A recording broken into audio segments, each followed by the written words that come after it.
All right, hello. Welcome to Adventures in Lollygagging. Steven's being a smart aleck, as we were leading in. He would never. But yeah, we're finally back to Hunter. It feels like we haven't played in forever. Schedules kind of got in the way, holidays, etc., but we're finally back for what we're calling the penultimate episode. Is that Steven's favorite word? The penultimate episode of our Into the Dusk Chronicle. At least season 1. I don't know. I want to come back. If not to Hunter, then definitely to Werewolf or Hunter again or something, because I really like the little universe we're making. So we'll be back again at some point. But we got 2 more episodes, and then we got Aaron's gonna jump into the GM seat and it's gonna run something else for us. Rom. We're getting some Conan on the channel, and that'll be in February 10th, I think. I think that's the date. Yeah. But yeah, we got a bunch of new games starting over the next month or two. Next week, Steven's starting up Forbidden Lands. I'm starting up Blade Runner. Week after that, I'm starting up Horror on the Orient Express for Call of Cthulhu. And then next month, we're doing Conan. Yeah, there's a lot of new stuff coming down. So it's very fun. It's all coming at once, and I don't have to do all the GMing, so it's great. It's awesome. But tonight, though, we are playing Hunter. We are continuing our chronicle. We are nearing the end. We'll see who gets out. We ended on one hell of a bang the last time we played, and we'll see how much everyone remembers. But why don't we go ahead and do an intro, figure out who everybody is. It's been a while since we played, so let's just sort of go back through it. Tell us who you are, all that kind of good stuff. So we'll start with Mr. Alvin Tao. So long, tell us about Alvin. Yes, the judo master is back at it again. His ambition is to elevate it as much as he can. He's got a bachelor's in anatomy from ASU. He's got a daughter, married for 10 years with his lovely wife, Lucia. And it's pretty much just a martial truth seeker looking for these vampires and monsters and why they're committing whatever heinous crimes they're doing. Do you remember your daughter's name off the top of your head? I have it here, so it's Seeley. Yeah. Okay. I was just curious. Okay. Yeah. That's correct. Yeah. And I know that life in the family has been rough. You've had some rough times since the very beginning. Graduated at 26, married at 28. Oh, and you got your Fists of Harmony dojo, which kind of got shut down because of a problem with some violence going down there. So that was kind of rough. But okay, we'll see how it goes. And were you here last session? I want to say you missed last session, right? Last session? No, I was here when we were fighting the vampire. I remember Russ punching it. That's the last thing I remember. Okay, you were here. I wasn't sure. God, for some reason, I thought you missed. That's how long it's been. It was the one before. Okay. So next up, Ashley, tell us about Linda Smith. I don't remember Linda's voice, so it's going to get interesting today as I figure it out. But she has the Crohn's curse. So she's a younger woman, but she looks like she's 50s, 60s, like kind of leather face. And her whole thing is she's a cursed entrepreneur and she hates vampires. And specifically the few that caused her to have her kind of occultish powers by forcing her to drink vampire blood. So okay. And it's and you are a friend to Reverend Wood, right? You're Yes. kind of like the medic, right? Isn't that kind of what you are? yeah, she's like the medic and she makes like bombs. Like that's her thing. Mhm. She just tinkers and makes stuff and heals people. Cool. Right on. Do you have a day job? I was just curious. I was looking at I'm creeping on your sheet right now. Day job is that I work for the Reverend. Okay. All right. But she also has like in her house, she has like a room for surgery for when questionable things happen. She has a laboratory and a postern. Okay. Did we had Quixote's stitch up? That was at the church though, right? That was it was in one of the maintenance garages. Yeah, that's what I thought. One of. Okay. What? Okay, buddy. Okay, we get Linda's it. We maintenance get it. garage. You don't take fatigue during journeys. We get it. We understand, Steven. It's a little wondering humor. All right, and then next up, Aaron, tell us about Rust.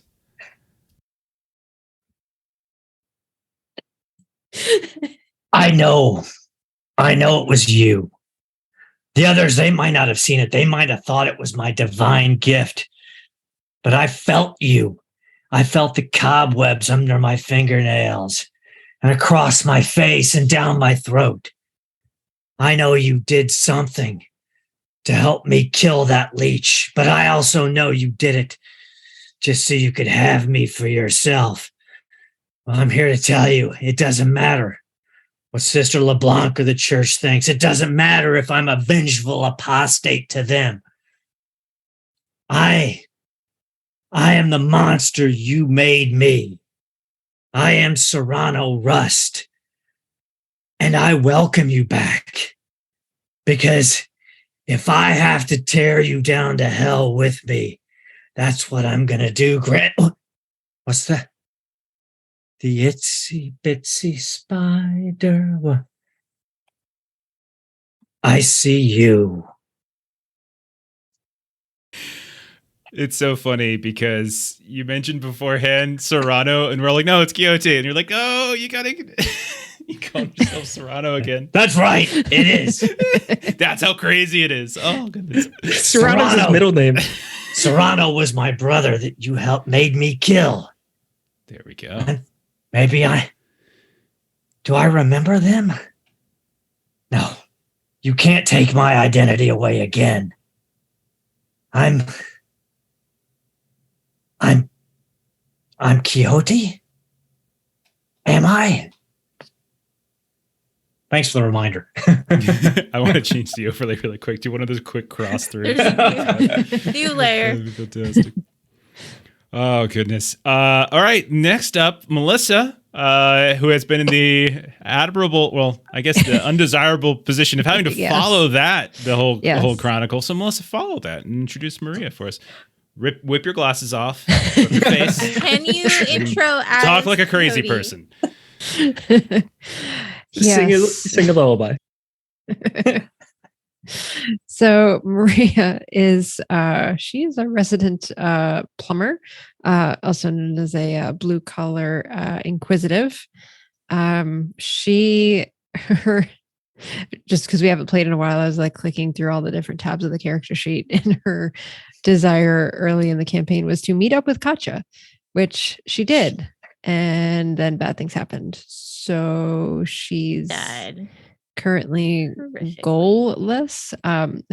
Also, her ambition has to do with like money because she's greedy and she's gotten jack shit in terms of like money or anything from this. So she is failing in all different sorts of ways in this. Could have changed that particular anytime. campaign. But I mean, I can offer you a job. if I was that'll just help. going to say, we have come across a reverend doctor that has apparently oodles of money and whatnot. So maybe come the end of this, there will be some benefit to that. But otherwise, yeah, it's been a rough few weeks for good old Maria Baum.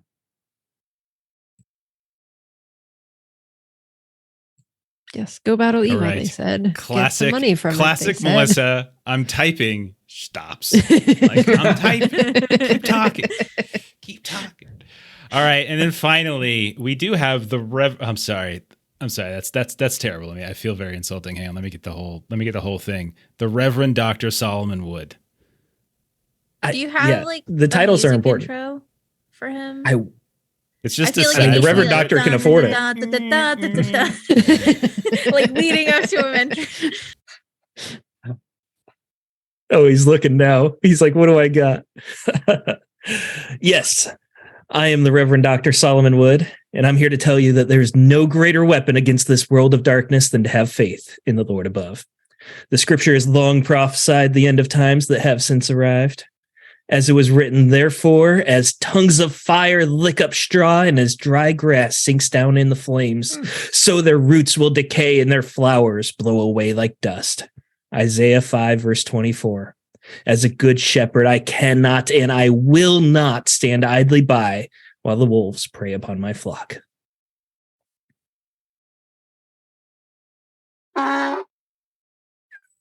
You bastard. It's a donkey. That's the first thing I saw that would make me laugh. It's great. That's your intro music. You're a donkey. That was wonderful, though, Stephen. That was an excellent intro. That was awesome. Yeah, it's fantastic. It's a shame you're turning into a vampire. I'm just an ass. Just remember, if you start to turn, Rust will take care of that problem. Oh, if anybody knows that, it's Stephen. How many of my characters can you kill in one campaign? He's going I'm shooting for 2. Oh goodness. Sorry, I'm looking for dumber. Oh, there we go. This one's good too. I'll do this one. This is your intro. There you go. You're in a little bit It of was pain. last session. It's the Wilhelm scream. Yeah. All right. So enough of me playing with silly sound effects. Let's dive into it. So summary. I'm going to go into this a little pretty thoroughly since it's been a while for us. So last session, you all were at Club Fervor. Okay, Club Fervor was like you had rumors, you had stories that it might be a place where dust, which is this kind of pharmaceutical drug that has a street version that has been circulating around the Chronicle, but also around the valley here and there. And you kind of got a couple leads that this might be a decent place to go looking for it, see if you can find some info on it. And you all decided to head there. Outside, Rust and Linda, you specifically were snooping around a Valley Medcorps van that was being used as a pop-up shop for dust. And it was you kind of caught the dealer. Dealer's name was Cruz. You got some basic details about the van and all that kind of stuff. And you even scored some samples. So you lost samples a while back, but you actually have some dust samples now. Back at your own vehicles, if memory serves, you all drove 2. I think it was Maria's van and the Reverend's was it a town car? What kind of car do you got? I took the Lexus on this occasion. That's Lexus, my undercover car, my low profile car. Got it. So back at the vehicles, you guys, I think it was Rust and Linda, you're using Maria's drone. You noticed that a bunch of SUVs rolled up on the club, and you saw Dr. Wendell Drebin, one of the linchpins of this whole dust pharmaceutical thing going on since the very beginning. You saw him exit the vehicle, and he went through this VIP door in the back and went inside. Not only that, but the two of you also were getting some weird stuff was starting to happen inside the van as all the windows were cracking left and right. These little kind of circuitous cracks that kind of created these legs, and they started shifting and moving all around. Eventually, all the windows kind of just shattered at a certain point. Then inside, while this was all going on, DJ Fire was kind of this big name that was going on the club. The Reverend Dr. Solomon Wood, you bought some drugs from some guys in the bathroom in a stall. Alvin and Maria, you were keeping an eye on the dance floor, and then you noticed that there were these vents that were expelling this faint mist onto everybody who was on that dance floor. Maria, you snuck into the back rooms of the club. You discovered DJ Fire's green room, and you got into a fight with one of the club's guards, which you all had learned were likely lockroom trained bouncers or lockroom security agents that were kind of moonlighting, something like that. And you, I believe, killed him and left him behind kind of a bamboo stationed, changing wall. I did. Alvin, you noticed Dr. Drebin, his arrival, and I think Reverend Wood might have even seen it too, and you watched how he was basically freely ventured up to that second story in the club, where you saw the presumed club owner, which you learned later was a vampire, and Rust, at this point, you kind of rushed down the alleyway, you ambushed the guard at the back door, and then you had another one of those strange encounters with your reflection in the car window. Then you pushed inside. Inside these hallways, I think you kind of encountered the timing, I can't remember exact, but you met Alvin and Maria at a certain point, and you all kind of started searching the manager's office. You found some details about ownership and things like that. Linda, you followed along a few minutes later, but when you got into the alleyway, you noticed that all the SUV windows were shattered, and there was this really horrific looking glassy creature that was like half human, half spider that was in the process of ripping apart and devouring the guard's body. The creature charged at you, you ran away, and it didn't seem to follow you. And you kind of lost it out in front of the club. After a few minutes, you went back. The creature was gone. And you eventually went inside and joined up with Alvin and Maria and Rust. Out by the dance floor, the mist apparently was turning people into sort of like this bit of a violent frenzy. So all that dancing became this crazed melee. And it was, strangely enough, this is when these bouncers came up and were like hurting them, prodding them like with sticks, like they might like shock sticks they might use with cattle, ensuring that they stay in a specific location. Reverend, I think you... A couple of you notice that Drebin and the club owner, the eventual vampire, were in this terrible fight. They got in this argument. But you also, Reverend, drew the ire of that club owner at one point. And that's when she revealed herself. She kind of charged at you. Drebin fled. Reverend, you were kind of in a fight with this vampire ineffectually. You got a sword cane hit off, but ultimately, she managed to grapple you, and she sunk her teeth into your neck, and she actually fed on you for a little bit. In the back hallways, the rest of the hunters, you ambushed Drebin and his guards. You were able to take out about half of his personnel, but then the surviving guards were able to get Drebin out and away from the club entirely. Meanwhile, the vampire was kind of taunting you, Reverend. It was sort of in your head, pulling thoughts about your wife, Sarah. And that kind of got you to turn around and fight. But it was like almost horrible timing for the vampire, because that's when the cavalry arrived. And you all showed up, as Russ had already mentioned, like Russ like comes up, is kind of going through their, his normal process. And just this mere touch turned the vampire to dust. Everyone was kind of shocked at that point. And you got the frenzied dancing going on. You've got what anybody who was in the know would have known as this extraordinarily powerful creature just turned to dust. And those who weren't in the know, just saw a person turn to dust in front of them. And so all of you were able to make your escape. And yeah, so that's the summary. That's what happened last time. It was pretty crazy and very hard to keep up with. So we're going to pick... It was. You did a great job, though. You ran that session really well. I felt like I lost 20 pounds from sweating, trying to like jump here and there. It was. I felt like an air traffic control person in that episode. It was pretty intense. So we're gonna pick up a few minutes afterwards, actually, as you all are speeding away. You are not by the club.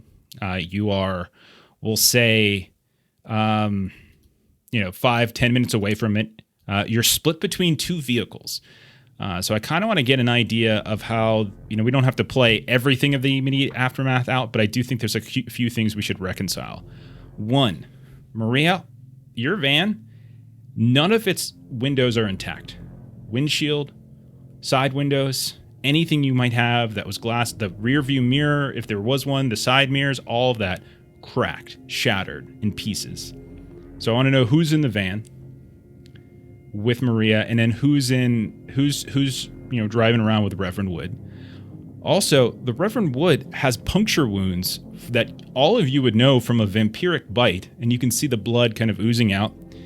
Rust, you're still coated in the dust of a vampire, probably. Your hands or part of your shirts. Linda, you saw this glassy, spidery demon. Where is everybody at? How are we splitting the party up here? And as we're racing away, what is everyone doing? How are we reconciling all of this? I will take the Reverend's car and offer to drive him if he's been hurt here. Well, actually, because it's the church car, only I can drive. Insurance reasons. I'll drive. Get in the back. There's a first aid kit.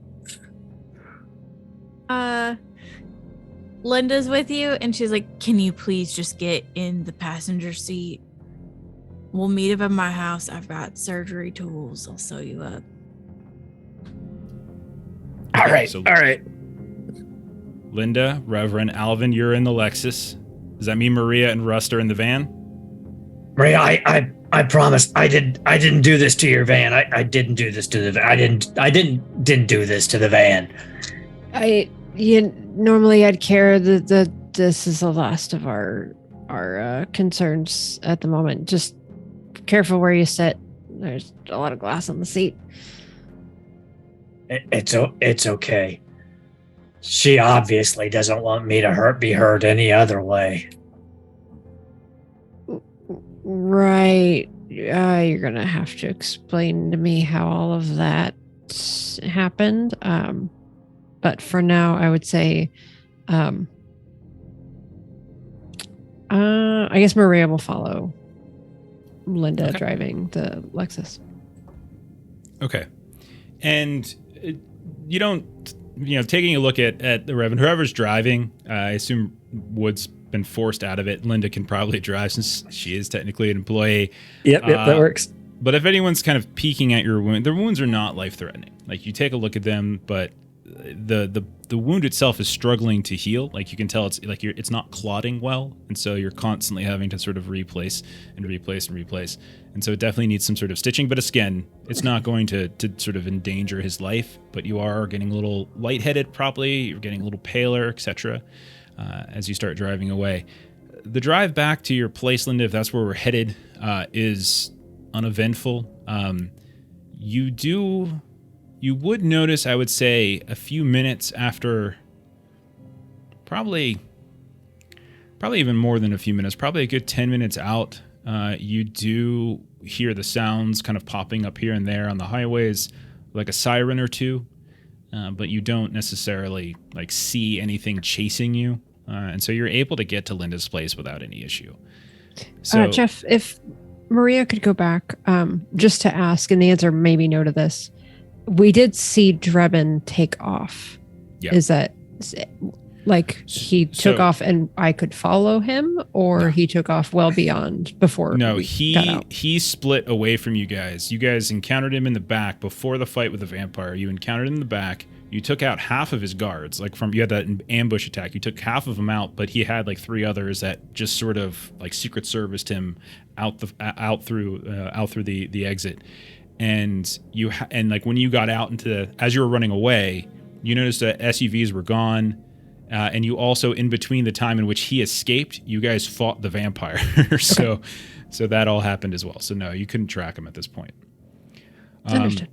Okay, so you get back to Linda's place. Linda, take a moment. Tell us what your place looks like. So it's kind of like a decrepit looking farm. That it's like large, lots of dirt. It's fenced off, and she's got this area where she's got pit bulls, and they're just barking up a storm as this car that they don't recognize is rolling up. Okay. But it's 1 story, kind of like a Pueblo looking house. Okay. And it's is it an actual farm, or is it just like a big lot? Like a horse It's just property a kind of a thing. big, Like a horse property? dusty Yeah. lot. Yeah. Okay. Yeah. We know what that looks like. A couple near our house. So Yeah. you pull up, probably fairly dark. In that case, probably maybe not any street lights or something, but you pull up. You go through whatever normal security machinations you go through to ensure that you haven't been followed or nothing's been tampered with. Everything checks out. You see Maria's van with its blown out windows. You can see it following the whole drive. By the way, Maria and Rust, you've been getting pelted in the face because you don't have a windshield, so it hasn't been the most enjoyable drive for you all. But you eventually make it. Linda, you get everybody out into your home. You got your surgery stuff set up. If you wanted to roll your test on wood, you can go right ahead and do that. So you're gonna, we're doing everything by hand because the foundry sheets are kind of messing up a bit. But if you wanted to go ahead and roll, it's let's see. I'm trying to remember what it is. It is intelligence plus medicine. I did. But they're the same amount. Okay, that's fine. So the difficulty is equal to the total aggravated damage sustained by him. 3 is what we decided, yeah. Yeah, 3. So the difficulty of 3, and each success converts an aggravated to a superficial, which is up to a maximum of your medicine rate. I got a 4, but my medicine rating is a 3. Okay, so you can convert all 3 aggravated to superficial there, Wood. So this is taking place over the course of the night. Yeah. Mm-hmm. Be gracious to me, for I am languishing. Heal me, for my bones are troubled. Psalm 6, verse 2. Don't worry, Reverend. If you start to turn, I'll free you. I think I get that honor if it happens. Well, sorry, Linda. Yeah, Linda, Let's not put the cart before the horse. I pulled out all of my stitches again, Linda. I told you if you were gonna run around all crazy, this is exactly what was gonna happen. The vampire was feeding on the Reverend. I thought I had to punch That's it. true. I appreciate you. Let me roll for you as well. Okay. So while this healing is happening, so Linda's taking care of Wood. Linda's taking care of. I'll say the three of them are in like this whatever your little surgery room is, your lab. Mm-hmm. Alvin, Maria, what are you two up to? I'd like to take a look around the property, see if we were trailed at all. Okay. Why don't we do an awareness? We can do, since you're taking your time, you don't have to do this in any amount of quickness. We can make it intelligence if you like, or wits if you prefer. Awareness, intelligence. Is there a difficulty for this? Minimum of 2, but if you get some extras, I might give you some more information. I could just take the auto winner and take half because I have 5. Yeah, that's fine. Okay, so half of 5, 2 plus. So you don't notice anyone having followed you. There's like it's a dark area. There's these old horse properties. There's not a ton of like your traditional street lights. You can see some of the different properties are a ways off. Like, so there's a lot of space in between these homes. You don't see a ton of activity at all. You can hear the sound of like the highway, but you can't actually see the highway. It just seems to sort of travel through the plain air. You don't notice anything at all. Would anything be out of the mist, Linda? Is there anything kind of quirky or strange about your place? Anything that might catch his eye that as he's looking around?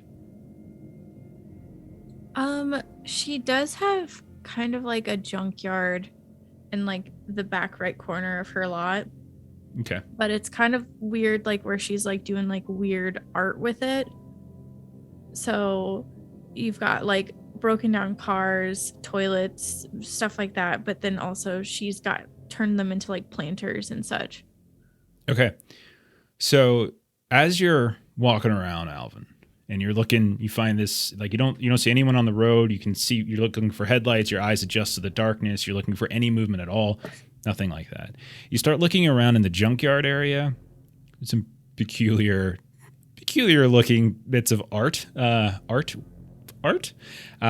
one thing you notice as you're walking around, you do hear a couple times as you're moving around the junkyard, you do hear like the sounds of crackling. It almost sounds like someone might be behind you, and you look around, you don't see it. And it happens again, you look over in a different direction. About 4 or 5 times you hear this sound, almost like ice breaking or glass breaking or a mirror breaking. You just hear the slow, like crinkling of glass or mirror, or, of a mirror, or somebody stepping on shattered glass, and it kind of fades. Sort of just linger around to see if I can find the source.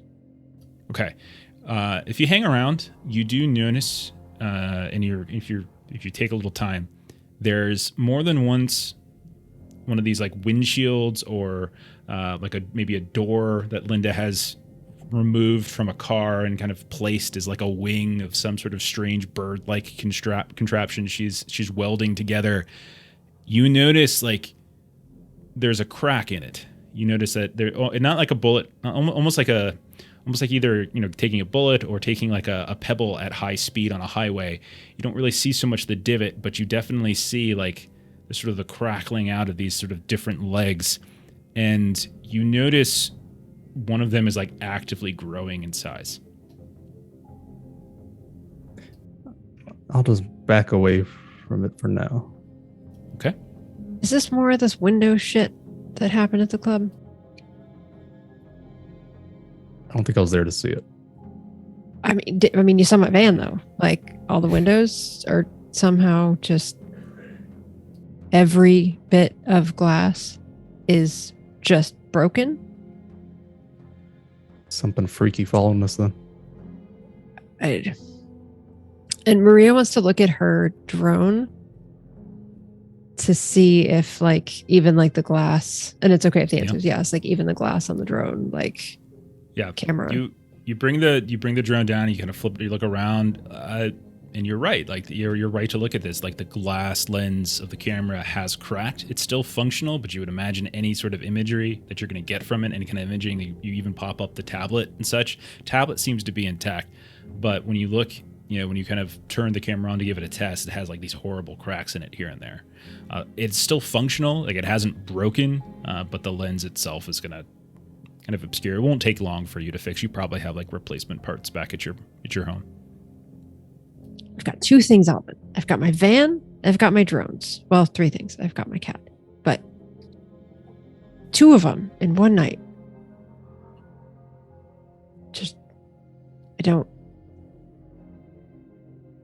This has not been going well for us. It's going to be a bit worse. With Drebin out there, we just mess with his plans. And Russ just somehow disintegrated a vampire? Powerful kid. A bit unrefined, but... Yeah, it's an understatement. Let's get back and see how they're doing. This Linda woman's got some interesting taste. She's just looking around at all the stuff in the back. You come back inside. You see, what do you see Linda doing? What is Linda working on as she comes in and she's patching up the 2 of them? So Linda's got like these like kind of like big glass, not jars, but they look kind of like little potion bottles that she stoppers up when she makes her holy water bombs. And she's got a little in her surgery or in her surgeon room or whatever. She's got an alcohol bar, and she's like, "Sorry, Father, but this is necessary." And she goes and she fills that up with some vodka.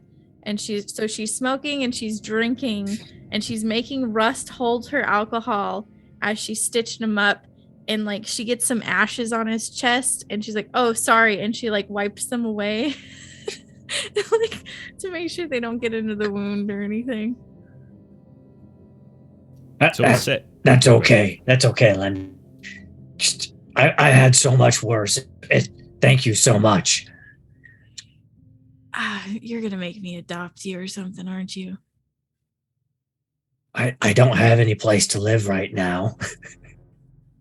He has been staying at a cot, the church. That's not a bad idea, Linda. Yeah, I got a spare room.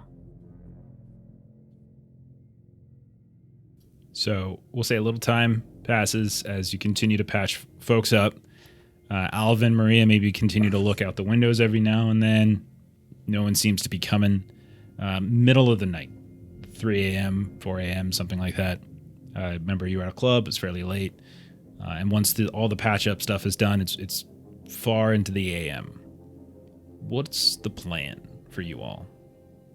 I don't mind jumping forward in time. I just kind of want to get a sense of what our next steps are going to be. I think doing some research on Drebin, trying to figure out where to go after him would be a good start.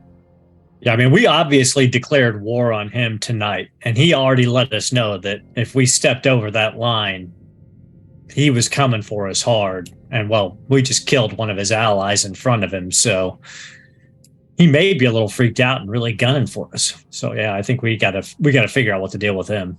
We very clearly did not go to Apache Junction to deal with the werewolves. And the vampire, I know she's dead now, but she did mention my wife. So I think that would be high on the priority list, is making sure that my family's safe. Am I right to saying there's also a creature on the loose that we saw? That Linda saw. Now, again, that's why I said that we got to reconcile it. Linda's Like, the do you only guys one who believe witnessed me? it. So Yeah. I don't know how this is going to play out. I would 100% believe Linda. Does Linda describe it to us? Oh yeah. Like once you guys come back in after doing your stuff outside and she's like suturing you up and stuff, she'd be like, "So I know I mentioned it to you guys, but there was this freaky ass glass creature that was just tearing into one of the guards. and then it was chasing me down the alley, and then it stopped. But I didn't see it again, but it could still be out there. That's a new terrifying option. What did it look like, Linda? What was reflected in the glass? What was reflected in the glass, Linda? Did you see my face in the glass, Linda? Linda, I'll give you a retroactive if you're thinking about it. High difficulty on this. Okay. We'll do maybe intelligence, awareness, but I'm going to put the difficulty really high since it's not something you probably thought about seeing at the time. Yeah, no, because she was pretty panicked. Yeah, we'll make it very hard. So if you get 6 successes, I'll give you some details about maybe what you saw in the glass. 3, 4, 5. Do we have any dice left? I do not know. Don't forget, I think we about also, 32, 33. Don't ask Melissa. She just draws an 8 sideways, and that's how many you have. 8 is exactly what we actually had left over from last time. It was exactly 8. Don't forget that you can always spend willpower as well. You burn willpower, reroll through die, etc. True. I'll take 1, so I have a chance to get 6. Okay. Thank you, Stephen.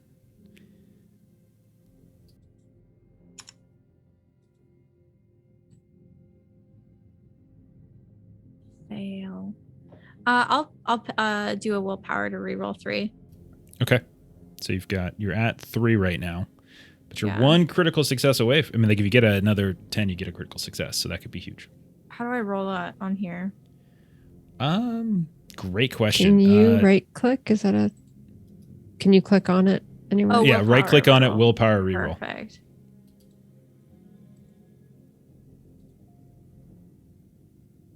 Oh no. Okay, 4 successes. Linda, you remember there was definitely, now that he mentions it, there was definitely something that was reflecting in the glass. Like it was a very peculiar, it was a weird experience. I mean, it was terrifying to look at on the one hand, but on the other hand, like there was something about it, like this ever sort of shifting bit of light, as if it wasn't so much things like reflecting off of it, but something was in it, but you can't remember it. Plus it was so fractured, it was hard to sort of delineate what it might have been. So she'll tell him that. Hey, Quixote reaches out and puts his hand over Linda's really gently, and he's like, she comes to me in the glass, in the mirrors, past the husk of my old life. That's where she comes from. She's seen you now, too.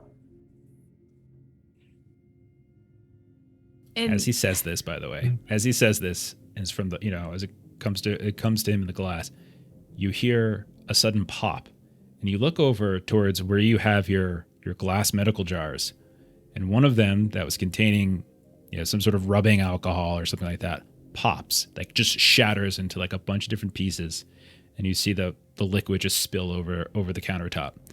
No one was really standing next to it. It's inexplicable. It just pops. And you see like little shards of glass and all sorts of different, spread out here, and then it's dripping over the side of the countertop onto the ground. Do you hear the song, Linda? Do you hear my song? No, and you will not start singing it for me, because we are not welcoming that further into this household. She has to be stopped.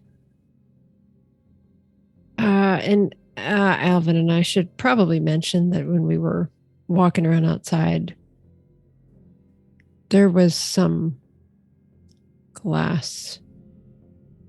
No.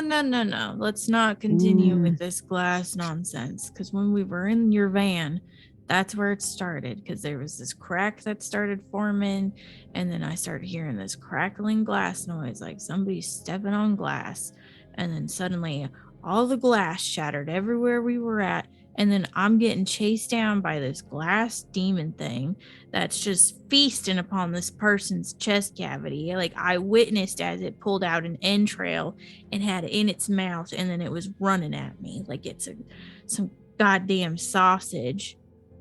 No, thank you. That's how they found my family. At least that's what they tell me. Well, it would appear that they have found us here. I'm not saying that's the information you want to hear, but Well, y'all better be ready to kill that son of a bitch, because we're I've not al- letting it. I've always known she was coming back. It doesn't matter what Sister LeBlanc says. Granny's always with me. Do you need another exorcism, Reverend? Are you up to doing one of those? Exorcism is a tricky prospect. It's not something that's performed very often. You sure? I've seen it in a lot of movies. I know a Yes, lady down the yes. street who does exorcisms, and she reads tarot cards too.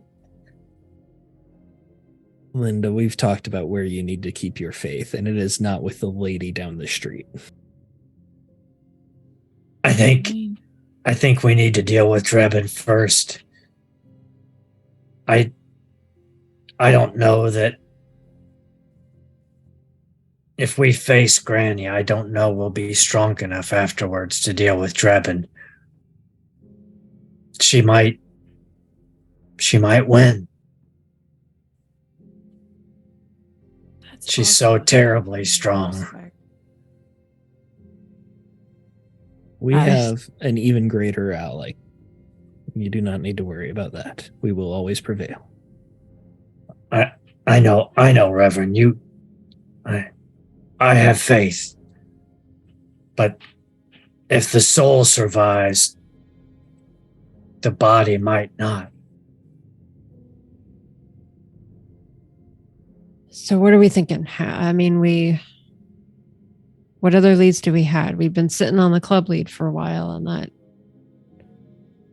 got us close to Drebin, but still wasn't enough to. Well, we know now that he's involved in all these medical experiments. The dust, the drugs that he was using that made that eye monster. I think we have to find his lair and take him out there. Strike him before he has a chance to hit us. He knows all of us.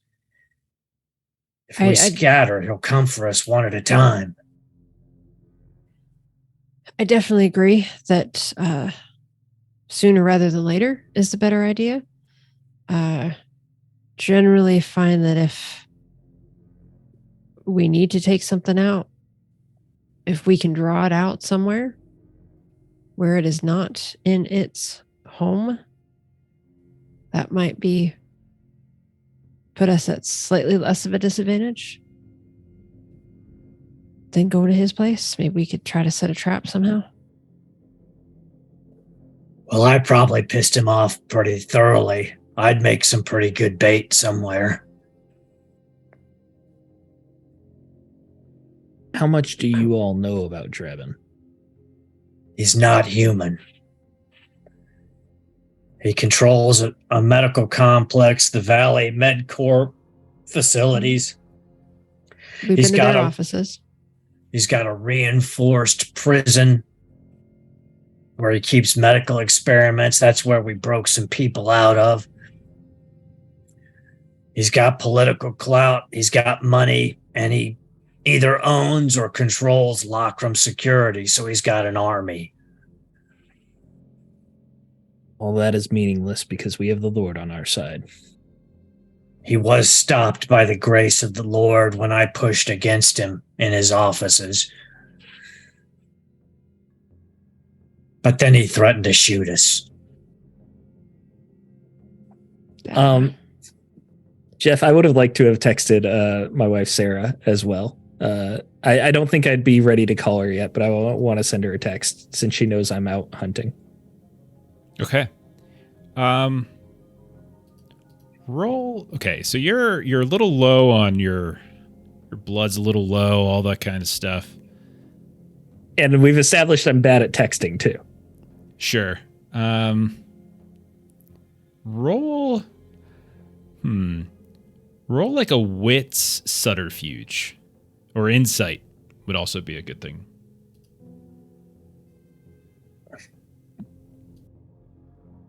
Okay, we're going insight because I don't have subterfuge. Reverend wouldn't need that. That is 1 success. Okay. The message comes back. No worries, honey. See you in the morning. I try to send a kiss emoji, but I get the wrong one. So then I send the kiss emoji the second time around. Okay. Couple minutes later, you get the same emoji back.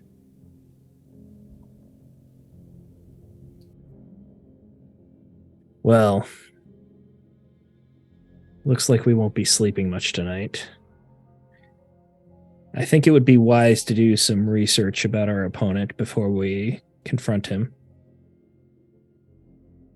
May I suggest the church has a very well-funded library with vast resources.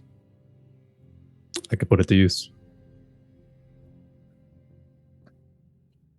And I could use Reverend- a change of clothes anyways. Reverend, I'm still learning how to read. I'm not very good at it. We actually we have literacy courses that we that our Sister church LeBlanc, provides. Sister LeBlanc had me enrolled in one, and I was working with Brock before he had to be taken in by the church on it, and I'm up to 2nd grade. He says I'm doing really well. Excellent. 2nd grade. You're literate. Yeah, there's no problem there, and we'll get you enrolled again, and we'll get you even higher than that, as proficient as you would like to be. Yeah, Reverend. I'm sure there'll be time for that. I'm sure. Okay, so we'll say some time's going to pass. I know you said you weren't going to get any sleep tonight, but it's middle of the night. So if you mentioned your church libraries.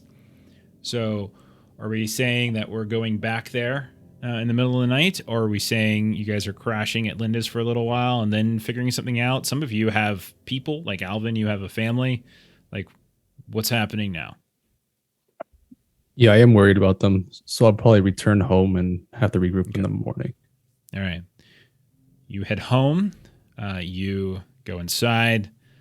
You can see that a set of sheets and pillow, all the usual stuff, is set for you nice and neatly on the couch. You can see that as you peek into your daughter's room, she's sleeping just fine. When you peek into your wife's room or your room, you can see she's also sleeping just fine, and everything seems to be okay. It's probably about 4 a.m. by the time you get there. Do you just crash for a bit, or do you do anything? No. You're pretty exhausted, I would imagine. But yeah, I'll just crash. Okay. 4 of you back at Linda's, same deal. Are we crash? I would definitely be going to the church for a change of clothes, and I've got a small room with a bed there as well. Okay, so like you have a separate, like you have a house that's where Sarah stays. Yeah. You don't have no, all your kids are adults. Yeah. Yeah, there's just a small room connected to my office that also attaches to the library with a bed in there, and it's got like showers and everything for the late nights when I'm working at the church. Okay. You head home, or you head back to like the church? Everyone does in their office. Linda Maria Chioti, just kind of getting an idea of where you're at. Yeah, Linda's gonna. We should do this in the morning. Okay. I got 2 guest rooms. Coyote just shuffles off to one of them, nods his head, and passes out. Sounds good. Are they the guest rooms both full of art? No. Maria would probably stay at Linda's. She kind of wanted to go home, but with Russ staying here, Maria thinks it'd be a good idea to also stay here. Yeah. Okay. All right. So everyone kind of retreats to their different places. Those of you at Linda's, and no issues. occasional sound outside, but nothing out of the ordinary, Linda. But maybe you're a little heightened from time to time. But otherwise, My dogs are barking at it if they notice anything. sure. Like I said, Alvin, you're good to go. Reverend, make a awareness wits roll as you return to the Awareness church. wits. Okay. I am so good at these. I'll roll both of my dice. Difficulty of 4. That is 0 successes. Okay. Yeah, you're lightheaded, but you managed to make the drive. I was lucky to stay on the right side of the road. You maybe were swerving here and there, but no one pulls you over, and plus you're not quite. It's not quite into rush hour by the time you get back out there. You pull, and I'm in the Lexus, which is my undercover car. Cops wouldn't pull that over. It's dark. The church parking lot is mostly empty. As far as you can see, it's just your usual stock vehicles for the church. You stumble inside. Maybe you take a shower. Maybe you just fall back into bed, but that's fine. A few hours pass. We'll say you all wake up. It's in the AM still. We don't have to be too precise with it. Everyone wakes up in the AM. Those of you with some injuries, you're feeling some soreness, but you wake up feeling a little bit more refreshed. Heads are a little clearer. Alvin, you're woken up probably the earliest as your wife and your daughter come out, and Seeley's got to go to school today. So your wife's kind of giving you sort of a strange look. Do you do anything with them before they leave? Because they're going to just bail on you as fast as possible. It's like you can see that your daughter's quite happy to see you, but your wife is giving you very much the cold shoulder. I'll just wish them a good day. Just knowing they're safe is good enough. Okay. So your wife grabs her keys.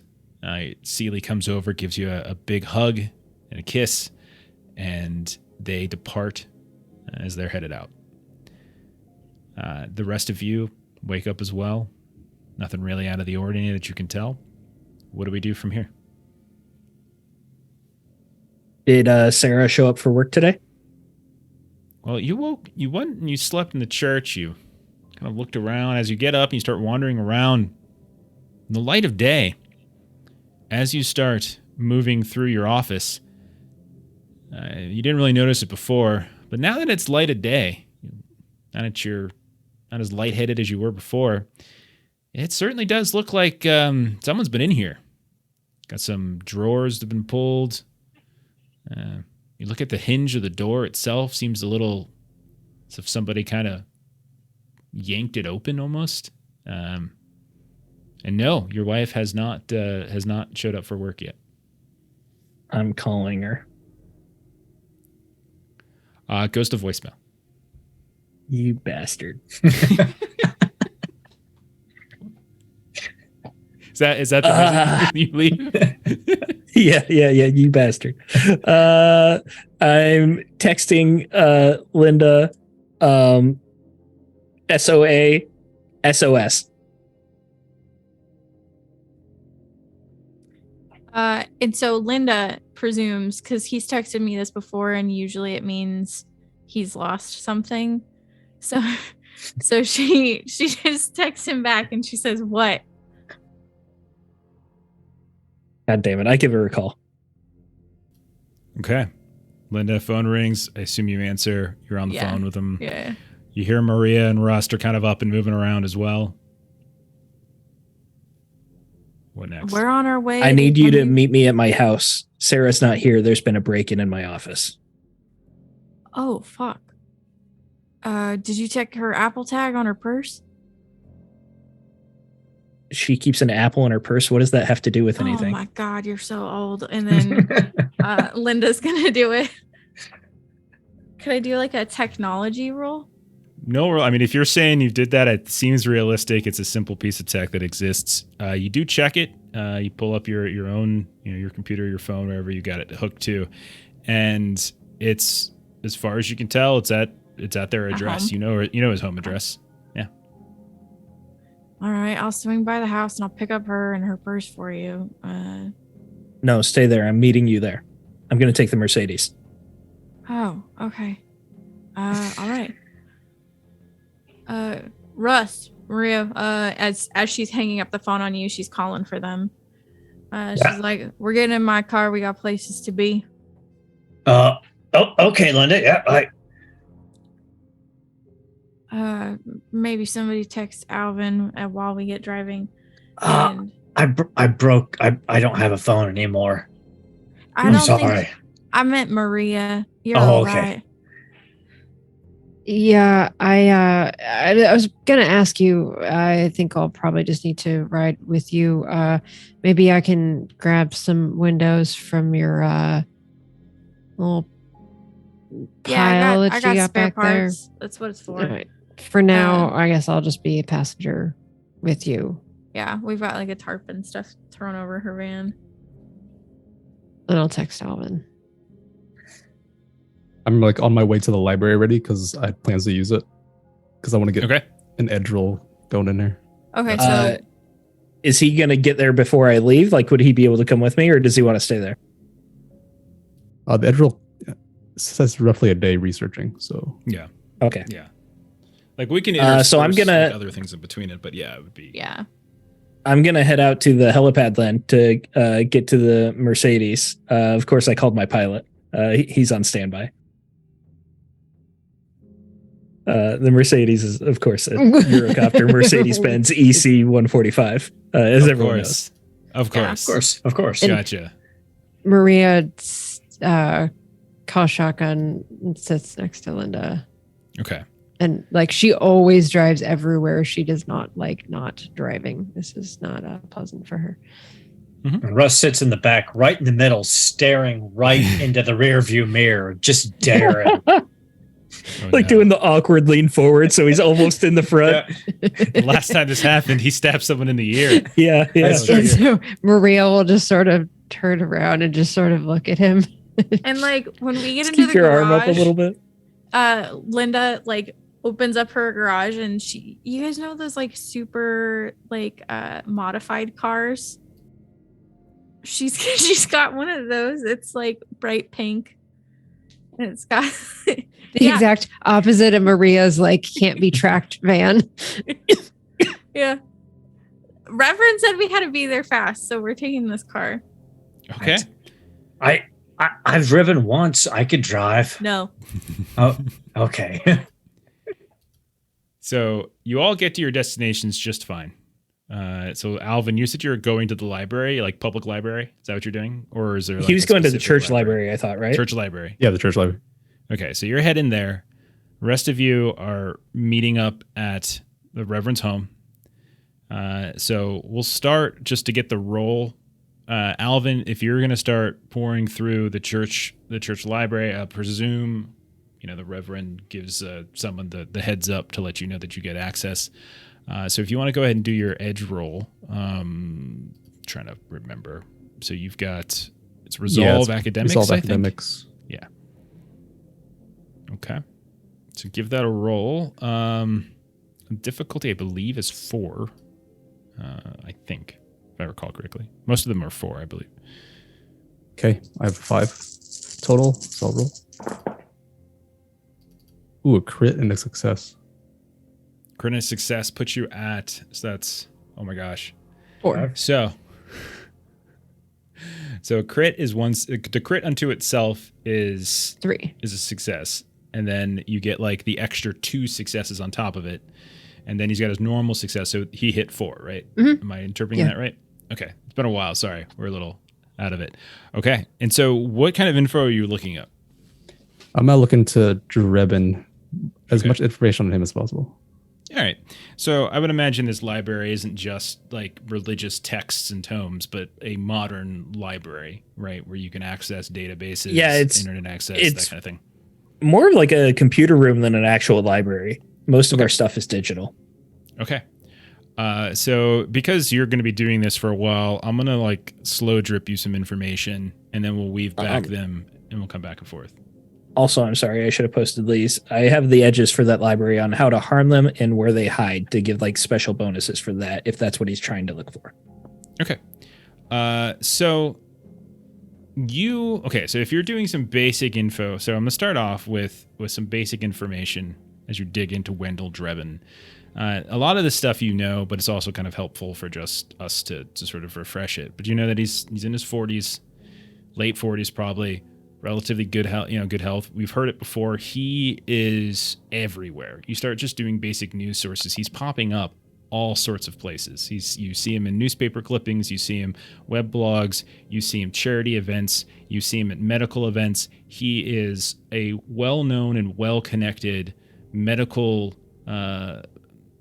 savant within the valley, and so much of it is charitable. And so, like, you don't find any negative anything on him. No one has a bad word to say on him at all.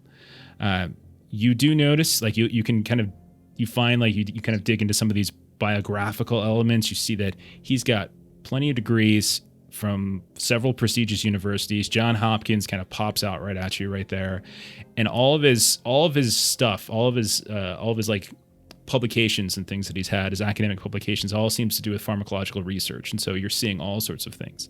His name appears on publications ranging from like anti-aging dermatological studies to like dementia and Alzheimer treatments to human growth hormone studies. He's doing all sorts of stuff, and he's in a lot of these different fields that more sometimes people specialize in, but he has a hand in everything. You know that he is the CEO of Valley MedCorp. You know that he does consulting work for Valleywise Medical. And one of the things that pops up as you're looking this morning, he was actually supposed to appear on Good Morning Arizona as they were doing some sort of interview, some sort of charitable interview. And right now, social media is popping up that like they've had to cancel like that event. They're sort of doing some other special live feed, and he's not there. Like, he didn't attend. And it's a live feed downtown Phoenix. It was supposed to be this big event where they were going to be kind of helping the homeless here and there, and he's not there. And you can see that none of the Valley MedCorp people there. So it's kind of this little local trend, like the hashtags are popping up here and there. So that, again, I'm gonna kind of give you this by drips so that we can weave other folks in. So then we're gonna kick over then to the Reverend's house. High or low, Steven? Always go low. Good. Nope, bad choice actually. The rest of them get there first. But I have a helicopter. I thought I rolled a 1. You think My pilot you're took going to too long. get there faster in a helicopter? You're out of your mind. Okay, so so the rest of you get there first, and I'll say all of 3 of you can go ahead, roll. You were there, awareness, wits, perfectly fine. While they're rolling that, Stephen, you want to describe your beautiful home? Yes. So it is a just gorgeous, lavish mansion. And it is a gated community, of course. I'm sure Linda has like the key card to get into the gated community. And then she can drive in. The driveway is like the horseshoe, so you don't actually have to turn around. And then the actual garage itself is open air. You can drive into it, and it is an elevator turnstile. So it'll both go down to a lower level, so you can park a different car in there, and it's a turnstile, so it turns you around, so you don't actually have to ever back out. And this is this is ridiculous. One of 3 houses. The house to the north and to the south. One of them is my daughter and my son. But Sarah's the one we're worried about. So go to the central house, Linda. Oh, and there's a pool. Of course there is. How did those rolls turn up, and how did everyone do? I got 4 successes on wits and awareness. Linda got 5. 5. Nice. Okay. Maria got none. Even re-rolling 3, still got none. Maria, maybe you're still sort of frustrated about the windshields or something, like you're a little, or you're, trying to get on your phone and look for your cat on like your devices to see where your cat is. But Quixote and Linda, actually, you don't notice. First of all, you don't notice like immediately nothing's amiss when you get there. Cars are where they're supposed to be. Everything looks normal. But when you get to the front door or whatever entrance you decide to use, you do notice that, like with your successes, it's been forced open, but not in a way that seems to have left like a significant amount of damage. The door isn't in splinters or anything like that.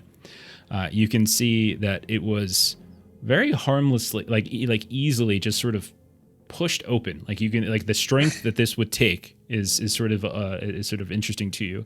Any sort of if you have any kind of security system, Reverend Wood, you notice that like the pads and the pads and things have been kind of, as you kind of push the door open ever so slightly, or you look inside, the pads have kind of been altered in some way. You can see that they've been kind of messed with, like the panels have been pulled out, and then they've been replaced. So everything is like almost seemingly normal, but it's if someone's trying to put things back the way they should be.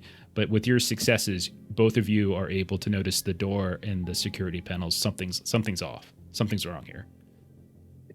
Coyote pulls that 45 that he took off the guard back at the club, and Linda, we can't wait for the Reverend. We've got to see if Sarah's okay. Yeah, we're gonna do a full sweep. Enter a room, make sure that you have your back to a wall, and if the room's clear, you'll clear, and we'll keep going. We're gonna start to the left. That's where the personal rooms are, and then we'll head to the other side. Clear. As Sister LeBlanc put me through a commando training. I'm pretty good at this. Good. He goes in, he's like, all right. And Maria, having not really seen much, is sort of like, I think you all are being a little bit much here, but okay. And she'll take out her firearm and follow suit. Low blase for the fact that we ran into a weird mirror demon yesterday and a goddamn fucking vampire, but all right. Okay. Okay, so you all wander around and you're kind of doing, so I'll roll over your awareness so you don't have to kind of redo it in any particular way. But as you're moving around, you don't notice anything in terms of something being broken. You do notice that the bed is unmade, as if it's been slept in, but it was never properly made. You get 5 and 4 successes. You also notice on this beautiful dining table, on some sort of fancy looking placemat, you see a very ornate looking Bible has been opened and has been left kind of right in front of the seat. And you can see that the ribbon is kind of going right down the middle, kind of keeping it open here and there. There's no signs of coffee having been made, no breakfast, nothing like that. Nothing's been clean, nothing's been dirty. There's nothing here, but there's just this Bible opened up. Linda's gonna pull like a plastic glove out of her bag and slip that on one hand, and then she's gonna check the Bible. Okay. It is opened up to Leviticus. I think it's 24, 19, 21. I might be getting this slightly off. And a man who injures his countryman, as he has done, so it shall be done to him. Namely, fracture under for fracture, eye under for eye, tooth under for tooth. Just as another person has received injury from him, so it will be given to him. What's up, Steven? So Linda pulls out her phone because the Reverend's still not here. And she gives him a call. And all she says is what you said, Leviticus. She just gives him the verse. Or she doesn't read it to him or anything, but she just lets him know what it is. Reverend, you're right around the corner. Like you're right there. When your phone rings, it's Linda. And she's telling you this. Around the corner, like we've landed and I'm coming in the house, or like sure they would have heard me coming in. The alacrity with which you think a private helicopter is going to suddenly be allowed to just fly over to man. You could. No, we landed on the AstroTurf lawn. You could have walked there faster. Okay. Anyway, whatever. You're there. If you want to ride your dumb helicopter, ride your stupid helicopter. I told you I was buying a helicopter. So stupid. All right. Colossal waste of money. They're sending a message. They took Sarah. Yeah. You still got my room in here where I can make my shit, right? Not at the house. No, it's at the church. We keep our business I away from the thought we house. discussed that I was gonna have a spot in the basement. I've told you that there is no business at the house. Reverend. The house is a place of rest. This is Sarah's home. I'm not bringing this here. That's fair. All right. Well, I need to head back over to the church then, because Let's take the Mercedes. it sounds like you might as well just get in my car. It sounds like I need to be making some bombs. I thought you just told us Where like could a they few have minutes taken her? ago that we needed to do a thorough sweep. And I feel like we've gotten through like 2 rooms of this ridiculously oversized, doesn't even remotely fit into the neighborhood kind of house that seems to be here. It seems like we have a little more searching to do. Rust, they seem to already be distracted with other things. Maria, I'll do whatever. Yes, I'll keep searching, Maria. All right. Russ keeps quartering the house. Yeah, Rest of the Reverend house, Doctor would be searching the house too, just to be sure. when you search around, this is the only thing, other than what's everything that you've discovered, like the sort of slightly ajar, slightly like forced open door, someone messing around with the tech. If you have security that records things, you notice that it's been scrubbed for a very short period of time, roughly around the time you all were at Linda's before, like as you were getting patched up. There's about a 20-minute gap that's been scrubbed, and it's just sort of blank. But that's all you find there. But I will say, if you continue to search, you will actually notice outside on the grounds, as you're wandering around this ridiculously large estate, which is nowhere near anything else in the valley, because that's how the size of these places has to be. It has to be nowhere near anything of use. You do notice that from a distance, something seems to be amiss on the doors of your children's homes. The children too, you bastard. Yeah, so I'm Penultimate definitely checking out the children homes too. Before I would do that, I would text Sarah's phone and I would make sure to get it right, the exact text. I would just text Matthew 5:38, which means you have heard that it was said, eye for eye and tooth for tooth. Okay. Yeah, it was a quick Google search to get it, because I couldn't remember where it's from, but whatever. So you... I'm trying to tell through the text that I got the message, and I know that this isn't Sarah's phone anymore. Like Sarah doesn't have the phone or whatever. Okay. Let me see if she... No immediate response. All right, so now I'm checking for the kids.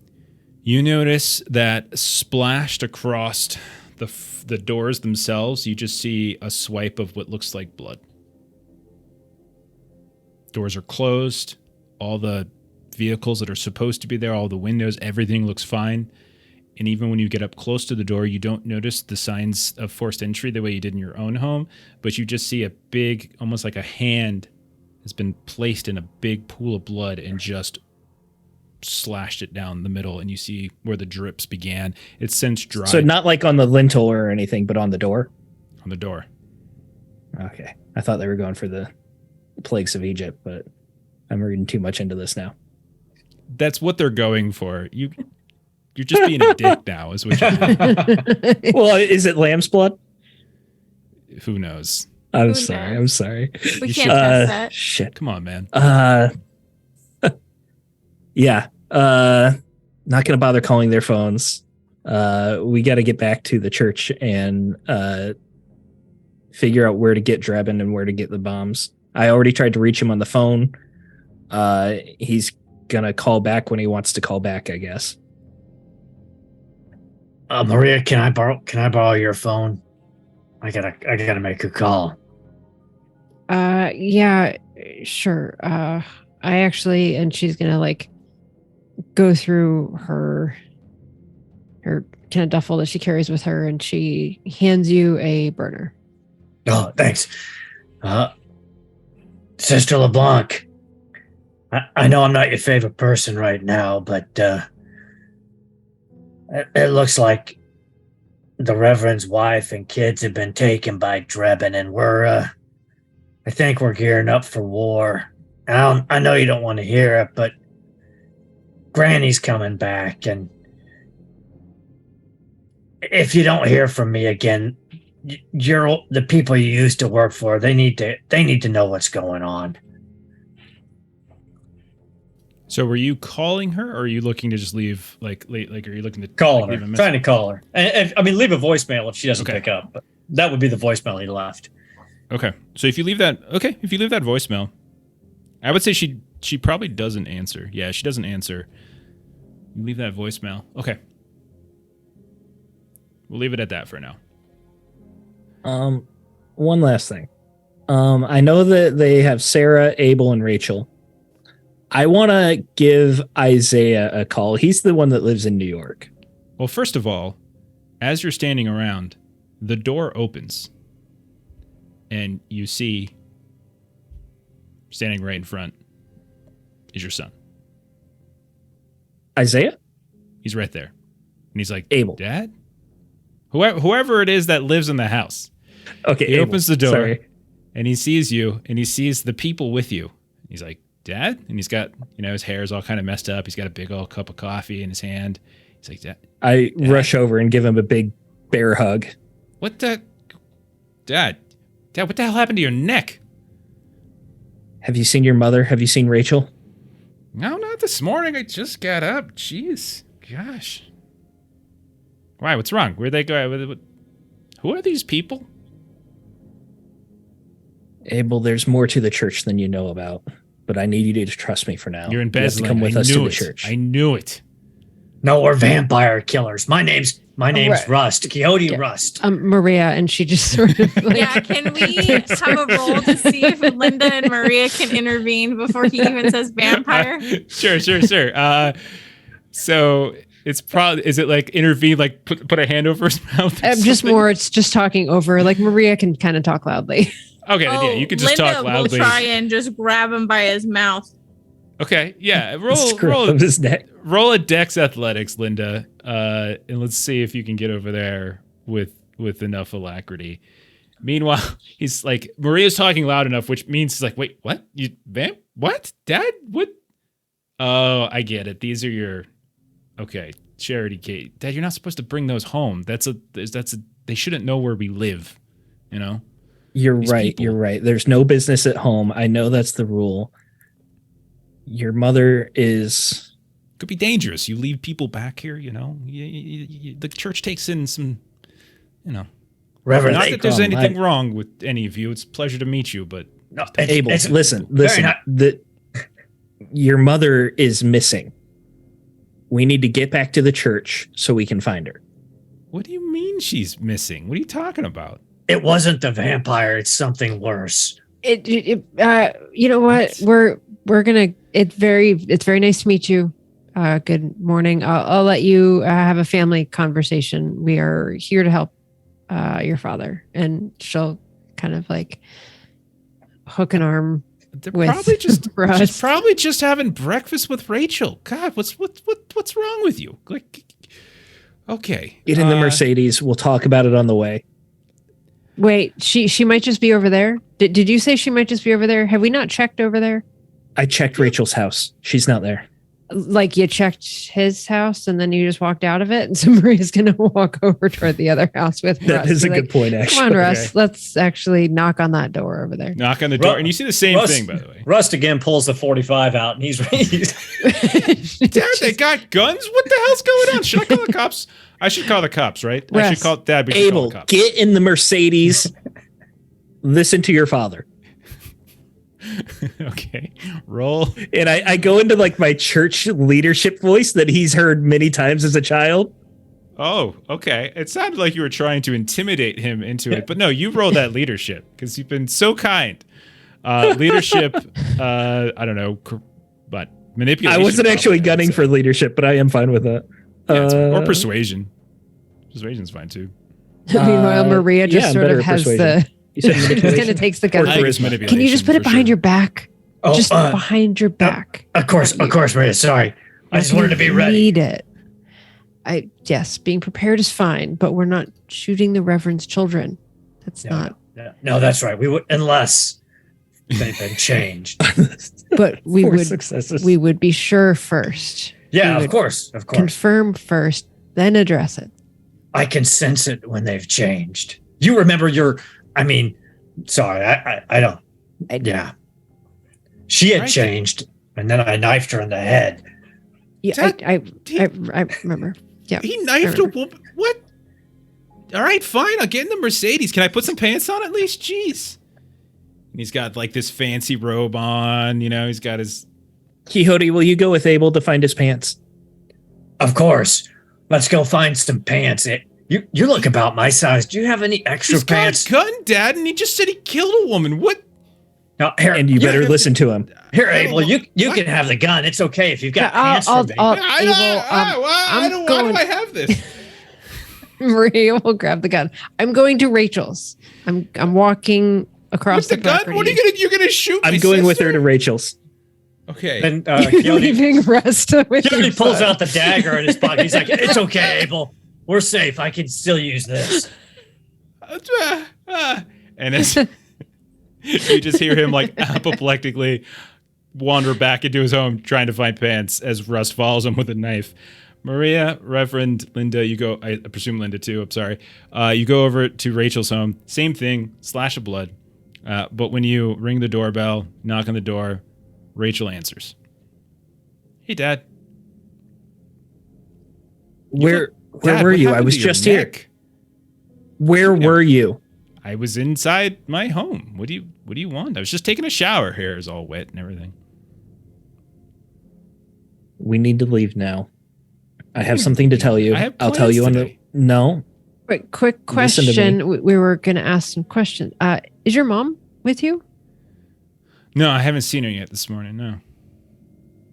And Maria will just sort of look disappointed and then look back to Reverend and then kind of. We're going to the church right now. But I have plans. I have things to do today. You'll have to cancel. I have to cancel. I don't think so. I have some plans. Rachel, I have- you are I'm going canceling your downtown. plans. We are going to the church right now. Dad, you want me to do something? You want me to take initiative with my life? You want me to do, and then I finally do it. And we're gonna have a gallery showing downtown. And now that I finally have connections, I'm supposed to cancel on them. You know how long it took me to actually make this appointment? Dad, come on. And with Rachel, I have a different tact than Abel. I just give her an ice cold stare, and she knows that means I'm very disappointed in her right now. Okay. Roll test, whatever you think that is. We'll see if she goes with you. And Linda we'll do the just same as kind of last. looks at you. Does she really need to come with? Yeah, Farco. Yeah. 3 successes, and Okay, that's I'm good just enough. I hear Linda, but I'm still just doing my. All right, You all right, better. fine. Jeez, whatever. Fine. Okay. God, so melodramatic. And what happened to your neck? It's like there's blood on your neck, Dad. I was bitten by a vampire. Let's go. Real nice. Real nice. Real nice. Okay, you're not gonna. I get it. Yeah, you're not gonna. Don't tell Rachel anything, right? Okay. Mm-hmm. Sure. That's great. That's great. I'm sure you tell Isaiah. I'm sure he'll get to know everything. Mm-hmm. We need to talk about. No response. I think It's just- everyone's gonna hear everything that there is to hear soon enough. I'm Maria, by the way. Rachel, sorry to Virgin. Hi, Maria. Are you a friend of my dad's? Dad? I would say colleague. We're involved in this whole situation that we're gonna talk about here shortly. Great. Can't wait. Thanks, Dad. Thanks, Dad. And she kind of marches off towards the Mercedes. We're going to cut as this is all happening and you're getting your kids into the car. No problem. We can montage all Helicopter. that kind of stuff. Into the helicopter. Okay. I bought it. I'm And- gonna use it. I'm telling you, if you're gonna use it, it's not gonna be as convenient as you think it is. Like, It doesn't matter. I'm forcing it through. Freaking Blade Runner, man. It's 2022 Phoenix. I'm telling you, you just that's not a thing. All right, Lifestyles of the rich and famous. So Linda's in her car.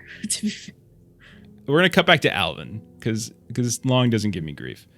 So Alvin, you're continuing. So some more times passed, and you're trying to dig into Wendell Drebin some more. One of the things you find that actually doesn't pop up as regularly on his bio, on his like public bio, because it's everywhere. He's got public bios on Valleywise, on Valley MedCore. You can see there's plenty of bios that are just popping up on various med blogs and stuff. Who's who around the valley, all this kind of stuff pops up. One of the things you don't see too often, but you do eventually start seeing it pop up, is that he actually serves on the board of a pharmaceutical company called Pavexa. And doing like a quick search there, they focus on like high-end beauty care products, skincare, etc., and they hold like a ton of patents apparently. Now, one of the reasons that name sort of pops up is that they apparently have a headquarters downtown Phoenix. So it's 300 North Central Ave. Don't worry about writing that down. 300 North Central Ave is by Central Station, East Tower. It's about a 32-story high building. And it's like this mixture of commercial and residential properties as you're kind of digging through it. And apparently Pavexa owns the upper 15 floors. And then there's a variety of other commercial businesses that are, in the first 17 or so. How many successes did you have again? You had 4? Just 4, right? It was a crit with a success. So would that make it 5? A crit. Actually, a crit's important. So the other thing is that as you're digging into Pavexa a little bit more, they actually are showing up in the news a lot as they've recently agreed to a new research and production facility in the Phoenix metro area, which was seen as like a very big win for like local government. Like it was just huge kind of win for the state of Arizona. It's bringing in jobs, like high end jobs, all this kind of stuff. And there's all these different news about like is the deal in danger? Is it in jeopardy? All those types of things about building, and that's recent news has been popping up over the past few days, few weeks, as there's like issues with finances and things like that. Is the government, is the local government, is Phoenix going too cheap? Is the mayor, is the mayor of Phoenix not willing to pony up what needs to be ponying up? That kind of thing. So there's all sorts of headaches that seem to be going on. But that's that's a new thing you find. That's something you've never heard before, that he is specifically on this board. Okay. That sounds good. Just keep digging. Yeah. We'll cut back. And where are we now? Rust is walking out with Abel, and he's like, he gave me a maple bacon donut. Have you ever had one of these before? Yeah, I've had. This is the most amazing thing I've ever eaten in my life. It's so much better than cat food. What? Why would you eat cat food? What? It's easy. It's easy to carry with you, and when you can always have it in your pockets. You don't ever have to worry about being seen on camera buying things from the stores. What's wrong with buying things from the Dad? As he kind of tries to speed up and away from you as he sees his father and his sister and the rest of them kind of moving across the lawns. I do have an idea. I would like to change course a little bit.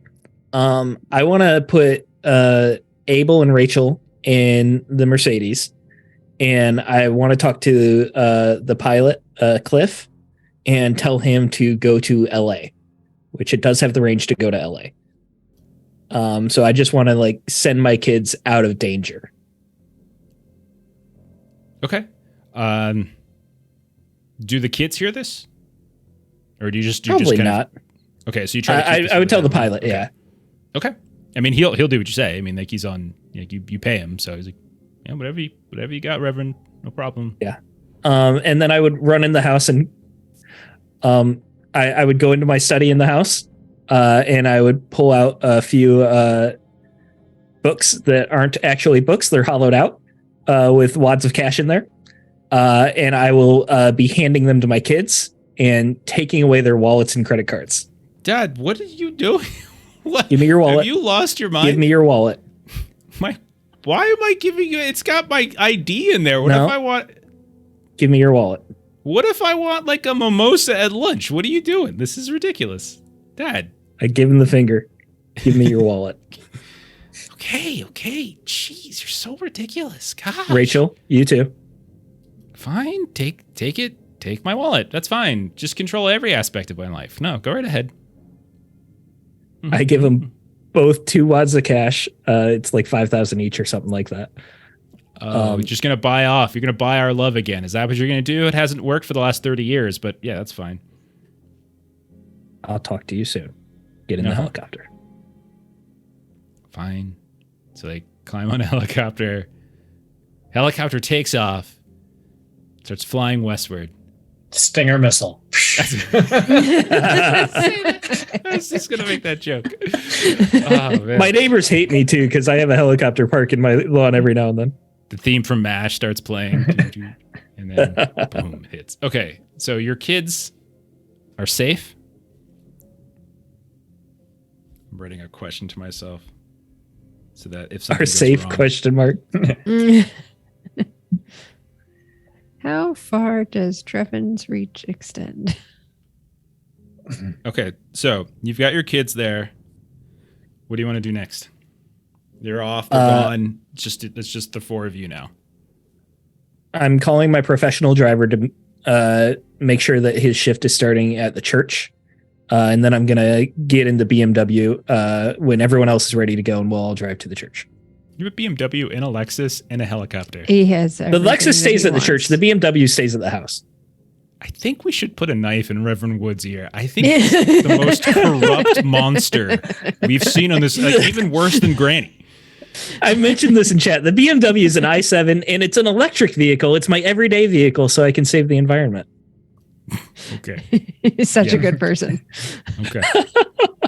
So, so where are you headed? Say it again. Back to the church. To the church. Okay. So you're back to the To church. build some Okay. bombs and do some library stuff. All right. So you head back to the church. We'll cut back to Alvin. You said you had a crit and it was 5 successes in total? Yeah. Okay. One more bit of detail that you get. And this is gonna be it in terms of like your basic sort of background on Drebin, because I know that's what you said you were looking for. Actually, I'll give you 2 things.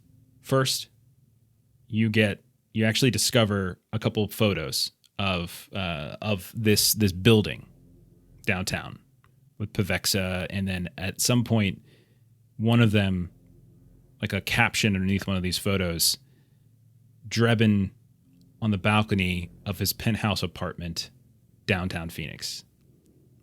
And it seems to be tied in with that Pavexa building. So you kind of have what you think is his home, or at least what this news blog thought was his home.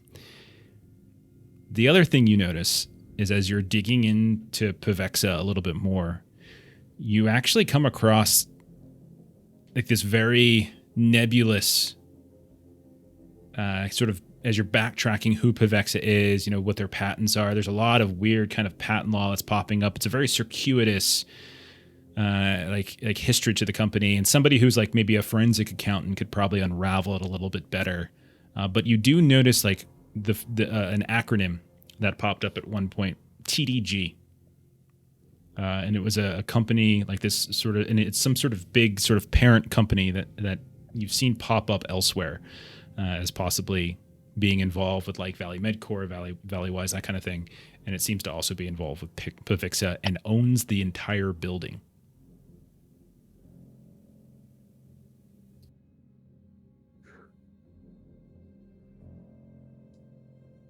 Got it all.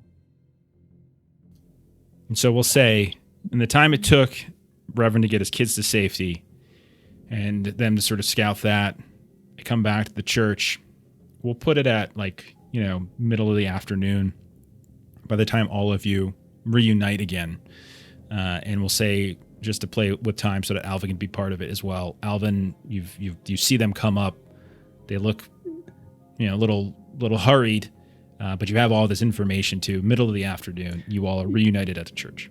Yeah, they find me in the library room. Got a giant whiteboard titled "Where's Driven?" and just like the lines and details connected. Is he here? No, he's everywhere. And like circling where his house is. I've even got some judo moves interspersed between.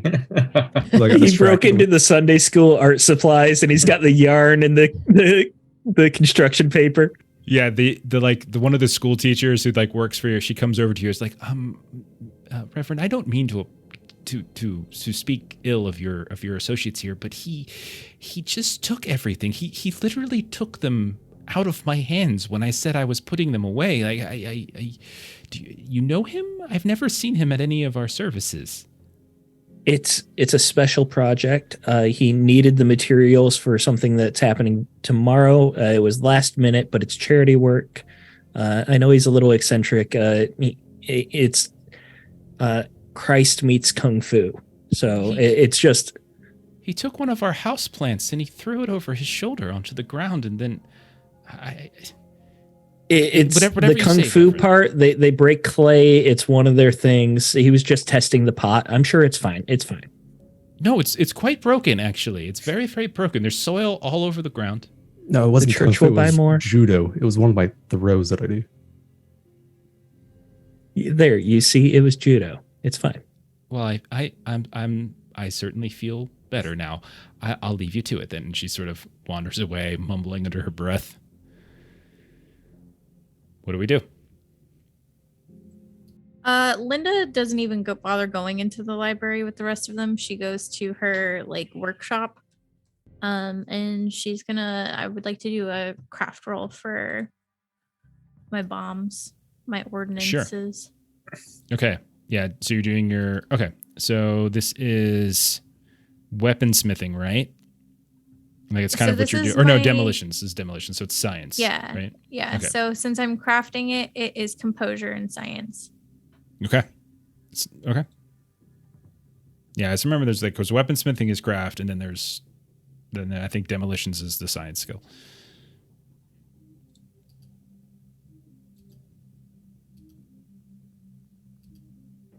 Ooh. Oh, wow. Seven successes. Okay. Hey, that's a crit. Yeah, and so is this your holy water bombs that you're making, or is it something else? Yeah, so these were for like specialized for vampires specifically. Okay, sure. Yeah, you managed to piece together a series of they're like consecrated water. Mm-hmm.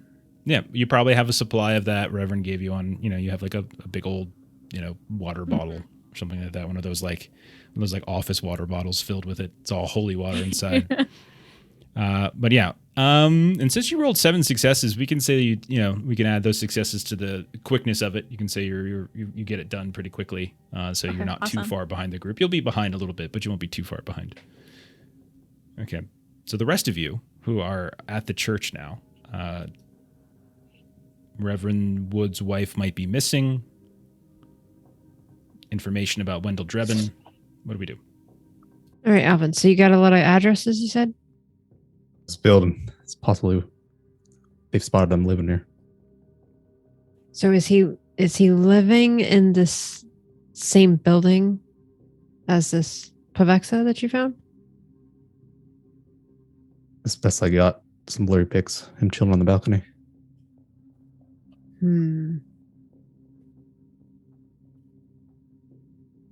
Well, if he's on the penthouse, we could always use the Reverend's helicopter to drop onto the roof instead of having to go up through the building. Oh. He sent it to California. Well, okay. We'll go up the hard way. You shall not give any of your children to offer them to Moloch and so profane the name of your God. Leviticus 18, verse 21. I was hoping maybe they would have 2 different addresses and we could draw them from one to another. But it's all in one place. We could set off a bomb in the building. Think we'd get him to evacuate? Sarah's inside there. Not a big bomb. A little bomb. Just enough of a distraction. So the phone that you use to call Sister LeBlanc vibrates. And you can see Sister LeBlanc's number. I'm sure you don't have it plugged in, but you might probably know the number by yeah, by heart. Yep. Yeah, you see it pop up.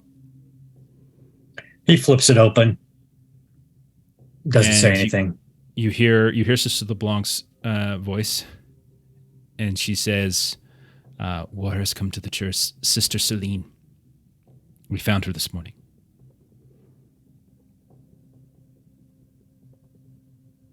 And you can see, you can kind of hear a lot of silence on the end as she's kind of composing herself. And we found her as a message on the stoop. The rest of her we found out back.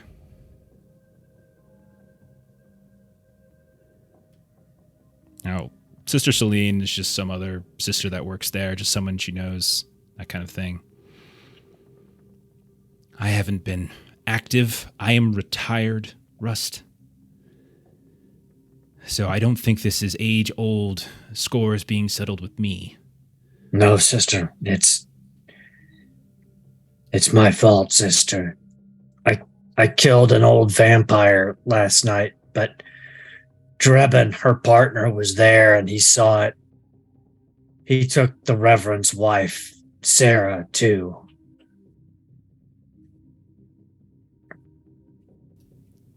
You hear her just kind of do a little, "Oh dear."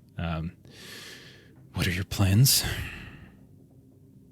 We're trying to figure that out right now, sister. I don't think it's a good idea for us to talk over an open line for too long. This Drebin guy has a way with technology. You should have seen what he did at the Reverend's house. I don't think any communications is safe right now, except for face-to-face. Well, you can't come to the church. It's swarming with police. It's a crime scene. Yellow tape is profaning the walls. You've had to cancel services for the day. I'm sorry, sister. I know I failed you in the church. Now's not the time for self-pity, Rust. Now's the time for action. You've trained for this. This is what you're built for. You're right, sister. Now is the time. It doesn't matter what else happens. We're going to put an end to this. Please do. Sister Celine was a very dear friend. She did not deserve the fate that she received.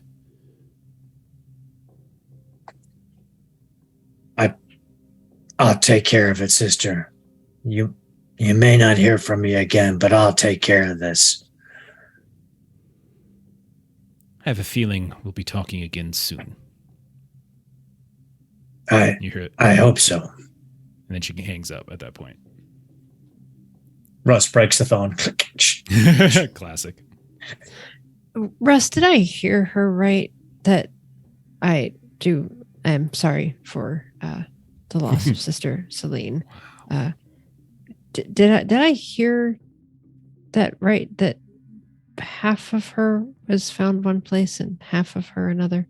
It sounded to me like less than half of her was found at the front and most of her was spread out at the back. But yeah, she was in pieces. She fell, a soldier in the war against the dark. She may not have known she was fighting it, but we all are. That doesn't... We just actually have to fight it now. We can't... I'm getting too soft.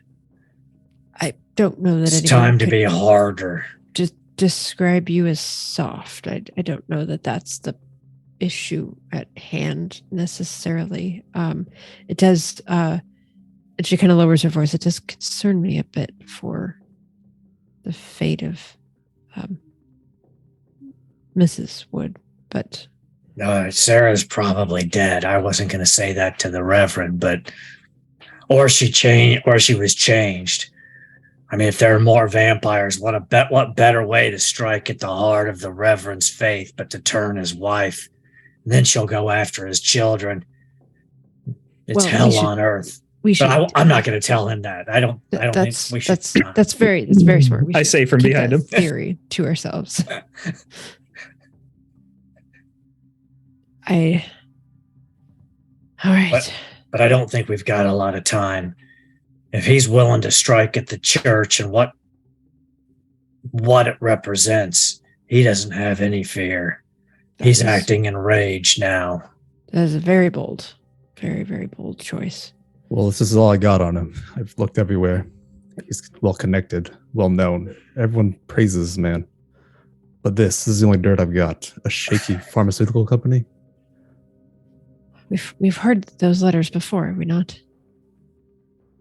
Sound familiar? JDG does sound familiar. Yeah, heard it. You've heard it so I think you heard it in association. Let me see. What information would you have gotten it with? Well, I mean, we could just do it this way. If any of you want to make a roll to try and, I mean, you have access to all these different devices and things. If we want to do some sort of like kind of like forensic accounting roll, or at least some basic detailed research into this, I would take finance and intelligence. I would take that's the ideal one. I can do that. Okay. And I wouldn't mind taking an extra that we had sitting around so that we get something, hopefully. Let's see if that rolls as many as it should. I don't. 1, 2, 3, 4. Yeah, 2 successes, and it rolled as many dice as it should have. Okay. Do you want to burn willpower to do those reroll? Sure. Right click, willpower reroll. 1 more, so 3 total successes. Okay, it's all right. I would say so. I'll tell you this: you've seen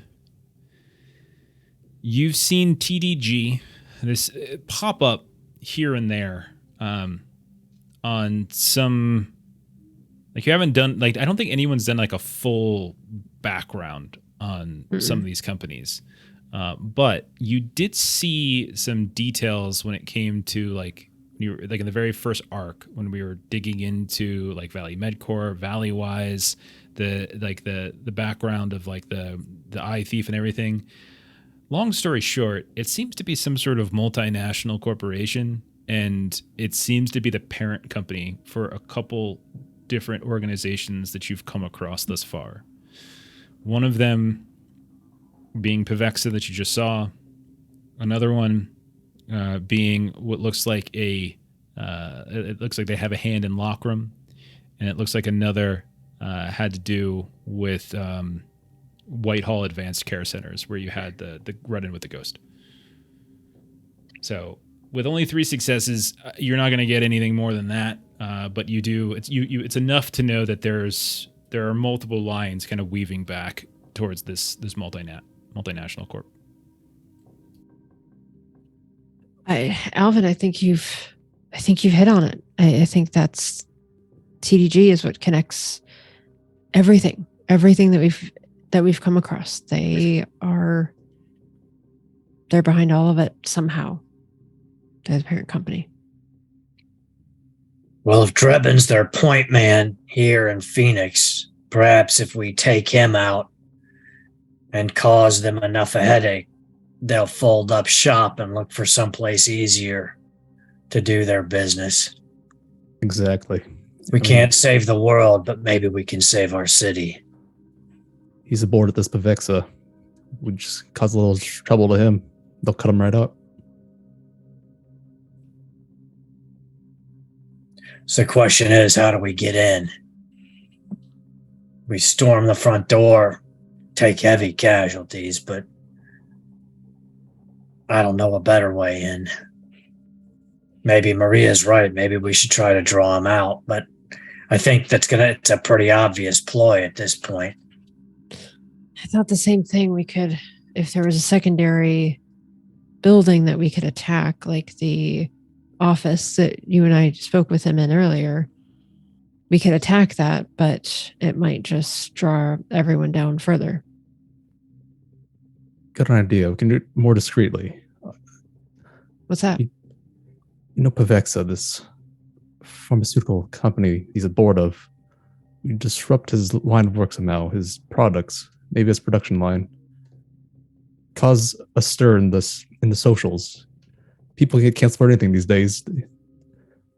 We don't have time for that. They have my wife. Exactly. But this can work in the shadows. If more immediately, we can go after Sarah. But we didn't you mention that there was already a discussion this morning and some questions about why he didn't appear for his Good Morning Arizona interview? Yeah, last night we probably shook him up a bit much. He couldn't show up this morning. Perhaps we can throw some ideas out there as to why he didn't show up and force them to try to have him appear. Make a clarifying statement. Perfect. We can get some rumors stirring up. Linda, you're good with tech, right? Kinda. Elaine would have been great. Yeah, she would have. Yeah. I'll just have her shoot up some random rumors of why Drebin couldn't come up this morning. Maybe like they couldn't produce a well enough product to announce some sort of deal like that. Okay. We can do something like that. Let's see. It sounds like to some degree it's subterfuge. It's like coming up with lying. I'm trying to see if there's something better than that though. Yeah. Yeah, trying to think of something that like I am not good at subterfuge. I mean, there's I don't know tech about y'all. too. Like we could just do a tech roll. So cool. I mean, So if you're just looking, do any of you have any resources, any contacts or anything like that in sort of local news? Is there anyone, local bloggers, anything like that, whether it's conspiracy bloggers or actual like Phoenix Metro, anything like that? Any contacts that you can try to sort of push this? I don't have any contacts or anything. I've got a locksmith as a contact. I've just got I'm well connected with Christian organizations, and I do have a retainer that is Sarah. Okay. Do you want to use some of your connections to try? I mean, I'm sure you have. I'm sure you would have connection with the wealth that you have displayed, and your Christian connections to sort of like the Christian community within the Phoenix Valley area. There's probably newsletters, newspapers. There's probably social media groups. I got an idea now that you mention it. I am going to. This might be too political for the channel. I'm sorry. I'm gonna say that we start a rumor that his medicine uses stem cell research, which means that we cannot support it whatsoever. To try and get some activist groups going after him. Okay. I'll tell you what, because this is less about you hacking anything and more about just you sowing a rumor. And They're like crafting a message. Yeah. So I think this is probably something like manipulation or, maybe persuasion, like whatever sort of social skill you want to roll for this. If you want to try to like convince get the feelers out amongst your community to start kind of getting on the social media posts, contacting some newspaper reporters, things like that. I would imagine. Would I be able to do charisma persuasion, or is that too much? Yeah, and I would also imagine a super church as large as yours, you probably have a PR department. You probably have someone on public relations on staff. For sure. The fact that I'm a vampire hunter at night probably means I do need PR at some point. Yeah. You need damage control. Okay. So charisma persuasion's okay? I'm fine with that. Okay. That is a crit. That is 3 10s and 2 7s. 3 10s and 2 So 7s. 5 Okay. successes. One of 5 them's a, successes. 2 of them are crit. I don't know how that works. Okay. How to 7 count. in total. Yeah. Yeah, 7. So, because you get the 2 successes for a crit, and then you get 2 additional on top of it. So I think a Five? like if I A think crit it's is 4. total Yeah, of 4. crit is total right, 4, Exactly. All right, so you reach out, you get your PR staff. Maybe it's the same woman who watched Alvin throw a potted plant over her shoulder. You kind of get her to, she reaches out to some of her people. She kind of gives you crinkles her forehead. She's confused, like this is not something that's been on the radar of the church at all recently, and so this is kind of coming pretty quickly.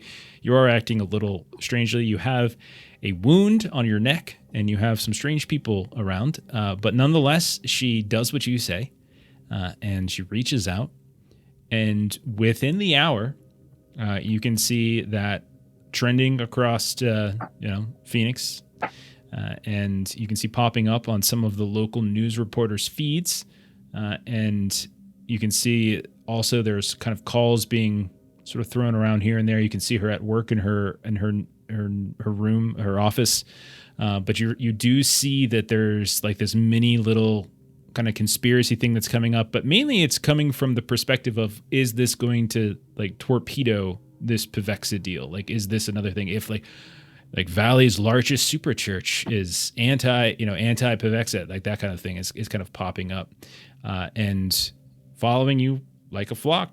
There you could see people are kind of hitting, responding on these Twitter posts, these Facebook posts, things like that. So it doesn't take too long, but relative to a couple hours worth of time. And then once you get into like the 6 o'clock hour, the evening news, local news pops up. It's maybe not the top story, but it's maybe like the B block or something like that. You see the things popping up. You see Pevex's people are putting out like statements, and it's kind of getting all very kind of corporate, as there's a lot of kind of tossing back and forth. And there definitely seems to be a lot of concern about how successful this plant is going to be, and whether or not like Pevexa is just like going to shrug and be done with it. So while this is happening, because this is all kind of once you give the order, this is all happening without you guys having to actively do anything. Mm-hmm. What are you all doing? And we'll say at this point, Linda, you can say you catch up if you want. Cool. Once I'm back and they catch me up with it, I have a free specialty in architecture. I would like to do like a roll in the building.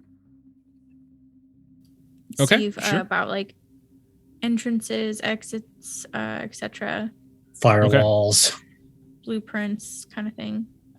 Okay.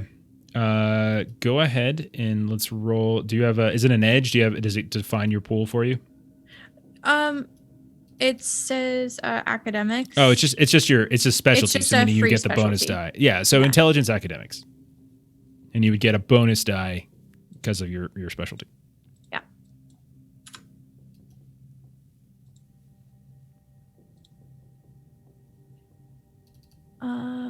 4 successes.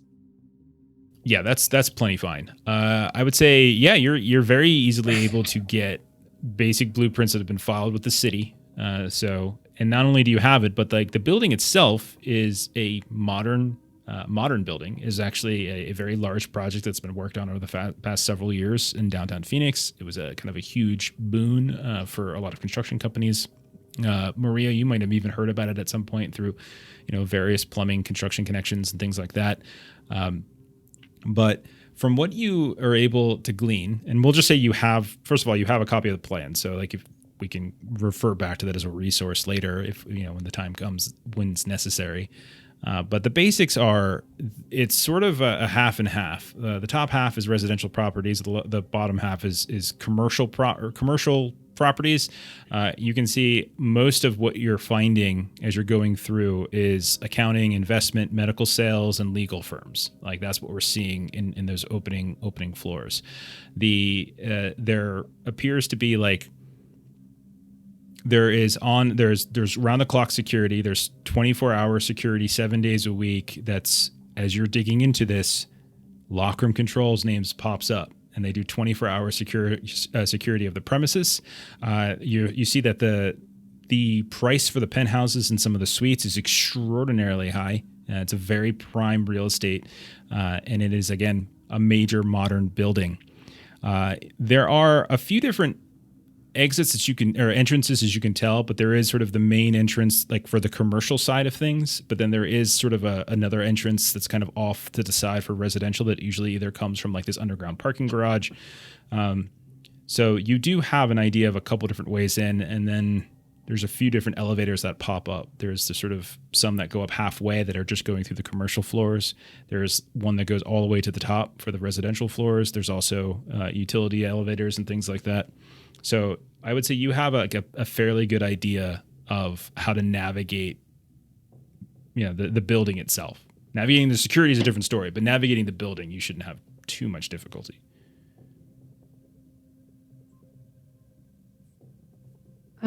Jeff, and I don't know that this will apply, and it might not, but I do have a 3-pip locksmith. I don't know if I might be able to do something with that just to see like if we can say he's a locksmith, like not necessarily just a change the key to your house kind of a thing, but if he's got 3 pips, does that maybe high or low? Low. I rolled a 3, so that's good. Not only do you know this person, you can introduce them in a second, but they actually their company, whatever firm they work for, they actually were part. They worked on this contract. So when this place is being built in on most of the sort of the residential areas where they were kind of inputting like the basic locks of the building, like his firm worked on it. Maybe he hasn't obviously put in every single lock, but his firm did, and he probably did some as well. Excellent. Okay, so I will make a phone call.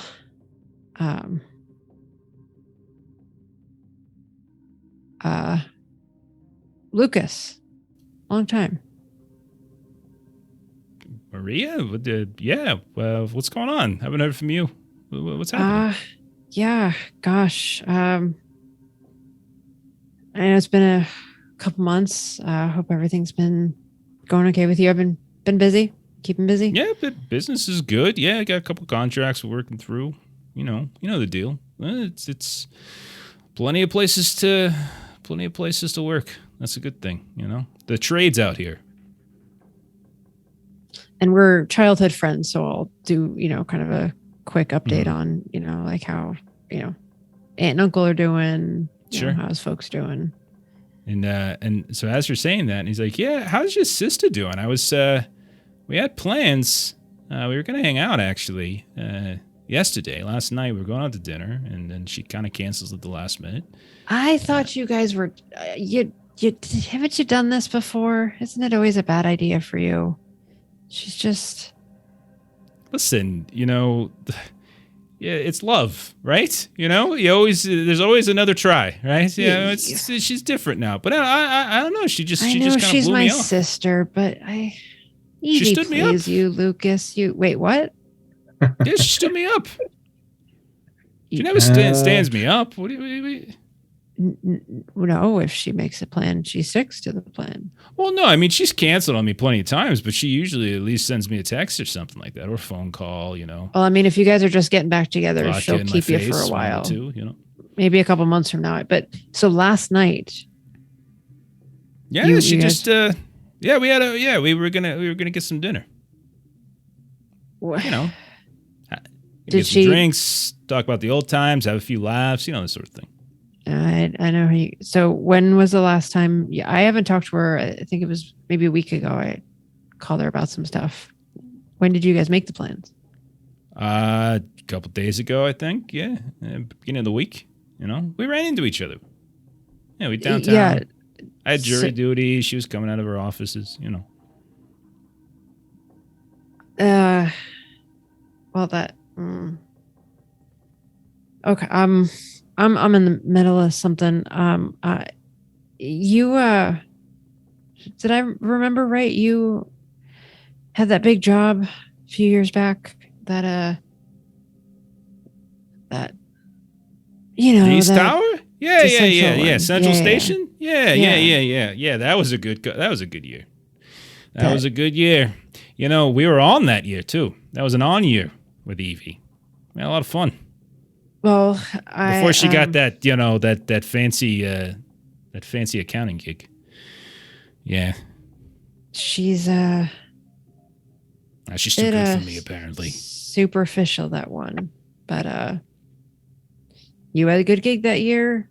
You know, she likes that. Can you She likes I know money, this- is what she likes. She Yes, likes she the does. money, you know. Yes, she does. Can you tell me a little bit about that that job? Any you know, I used to do this more than you do now, and maybe you didn't do this, but I know sometimes you kind of did a little Oh yeah, you know, big backdoor money. or something. Big money in that place. I mean, top of the line, everything. Like everything. We were doing, just, you name it. We were putting in product that hadn't even reached industrial shelves yet. It hasn't even come out yet. You know, nowadays, it's a couple years later, it's pretty top of the line stuff. But yeah, I mean, we had to do extra training. It was all hush hush. We had to sign NDA, so I can't, I'll tell you, you ain't gonna tell anybody. You know, well, a whole thing. Yeah. Any now that it's a couple years old, any vulnerabilities? What are we talking about? What are you looking for? Vulnerabilities? What are you gonna rob someone now? What's going on? So Call me up out of the blue. I expect to hear from one sister. I hear from the other. And I, Well, and I that's- trying to break into a building? What's going on? well, you know how when, we've worked together a few times over the years, and I always tell you, I'll, take you out for drinks. Just don't ask questions about why I need your expertise. I've done this a I few don't know. times. This is one of those. All right. times. I mean, there's a few things here and there. I mean, there's the systems themselves, like everything's kind of, every lock itself is more complicated than I've ever seen. Like, security is apparently a big thing. They had some guys with us. These it was like paramilitary guys. It was crazy. Like they were right there in the hall. Like they were watching us like hawks when we were installing every single. This is back when we weren't even done yet. The carpet hadn't even been laid, and he's still staring at us, watching us. Lock and everything. room, right? The name lock room. Yeah, that sounds right. Yeah, that sounds like it. Something like Yeah. that. Yeah, Yeah. that's right. Because I made a joke. Lock room, locks, and Yeah. it was very funny. I bet they didn't but laugh, none of did them they? laughed, and Yeah. you could tell that they They're not probably the type. no. I would have no, no. laughed if I was there. But I'll say like this conversation goes on, and he'll give you some sort of some basic tips if you're looking for ways of like bypassing kind of their basic security entry. I mean, there's ideally you're using some sort of high end card, but there are ways to sort of mess around with the input screen, and if you kind of punch it at a specific corner a certain amount of times, it'll kind of reset to sort of a BIOS screen, and you can kind of get into that and possibly, he doesn't know if the codes are still new, how often they update them or whatever, but like he can give you some ideas and you might be able to bypass them that way. Lucas, you are a lifesaver. I hate to, just call you when I need something and then rush, but I'm a little What are you concerned. talking about? That's all you do. Yeah, that's true. Listen, whatever you got, that's fine. You owe me a favor. Just can you get Evie to give me a call? We're getting work on older. I'll work Come on it. on. I feel like her standards have to have gone down. Now that the more money she makes, the higher they go.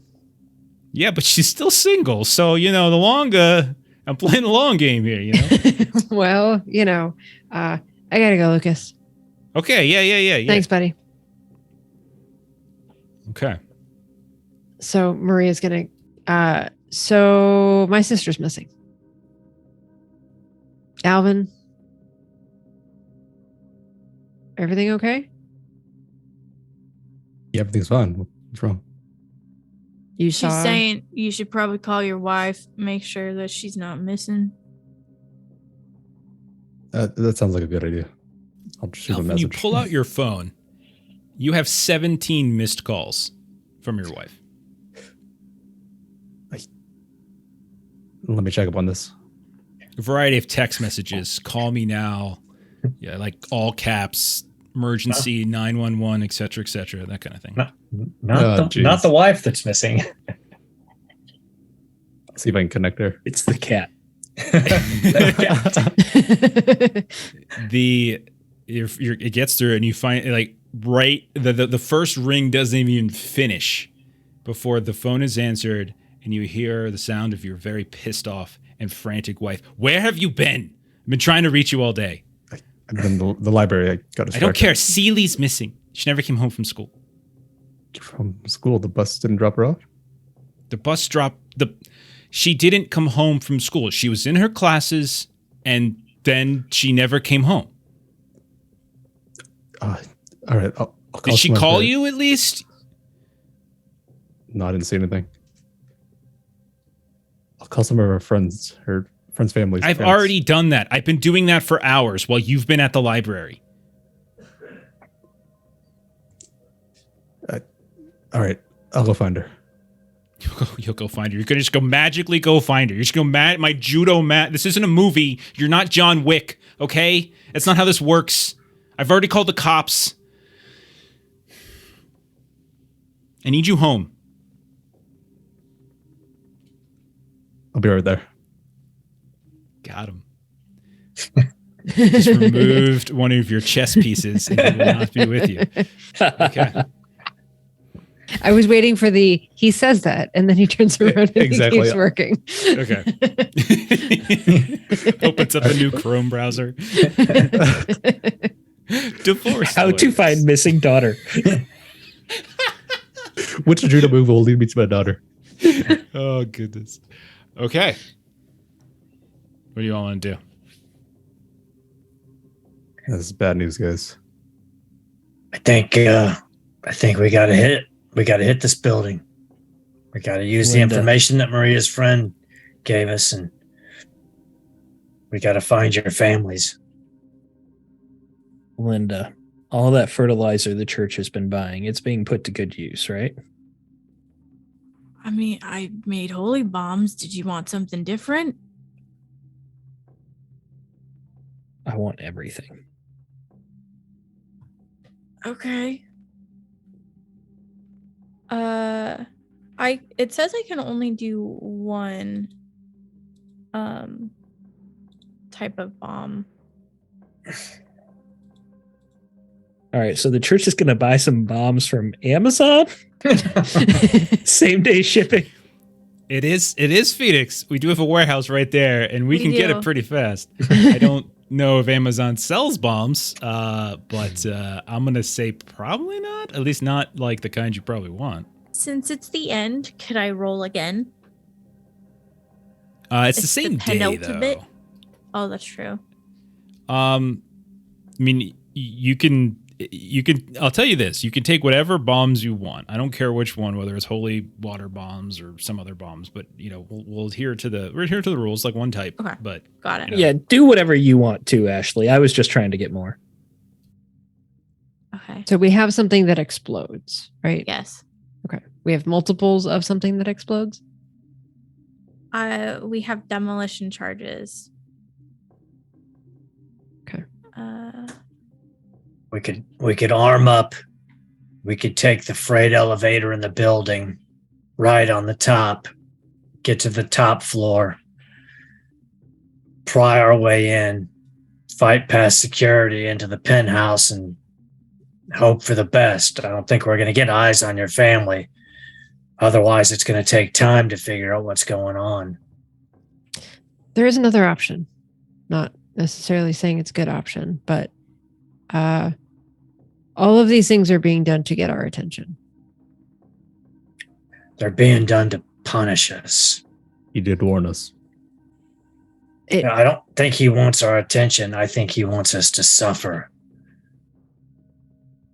It could be that he's looking for us to do exactly what we're doing or make some sort of outreach. Sort of that idea when you do a kidnapping, you normally have a ransom or But that's what I mean. I don't think he's doing this to draw us out. He already proved he can touch us wherever we're at. He's been in everybody's homes. I think he's doing this so that we suffer because we made him suffer. And I think if we don't move fast, there isn't going to be anything left of your daughter, your sister, your wife. That's why I don't have anybody, because I can't take anybody else from me. But I'll do whatever you say, Maria. Whatever you say, but No, Rust is right here. We got to arm up.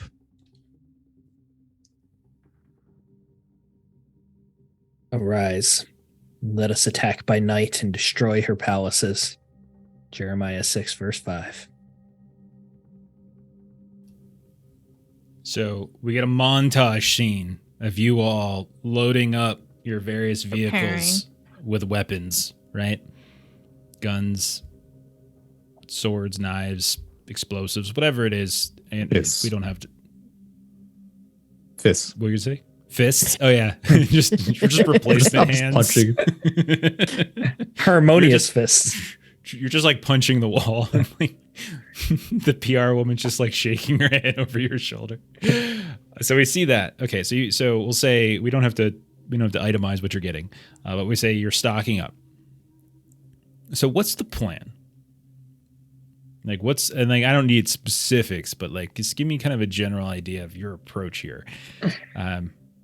This is a legitimate building. I've made it fancier, but this is a legitimate building, downtown Phoenix. It's not like in the middle of nowhere. And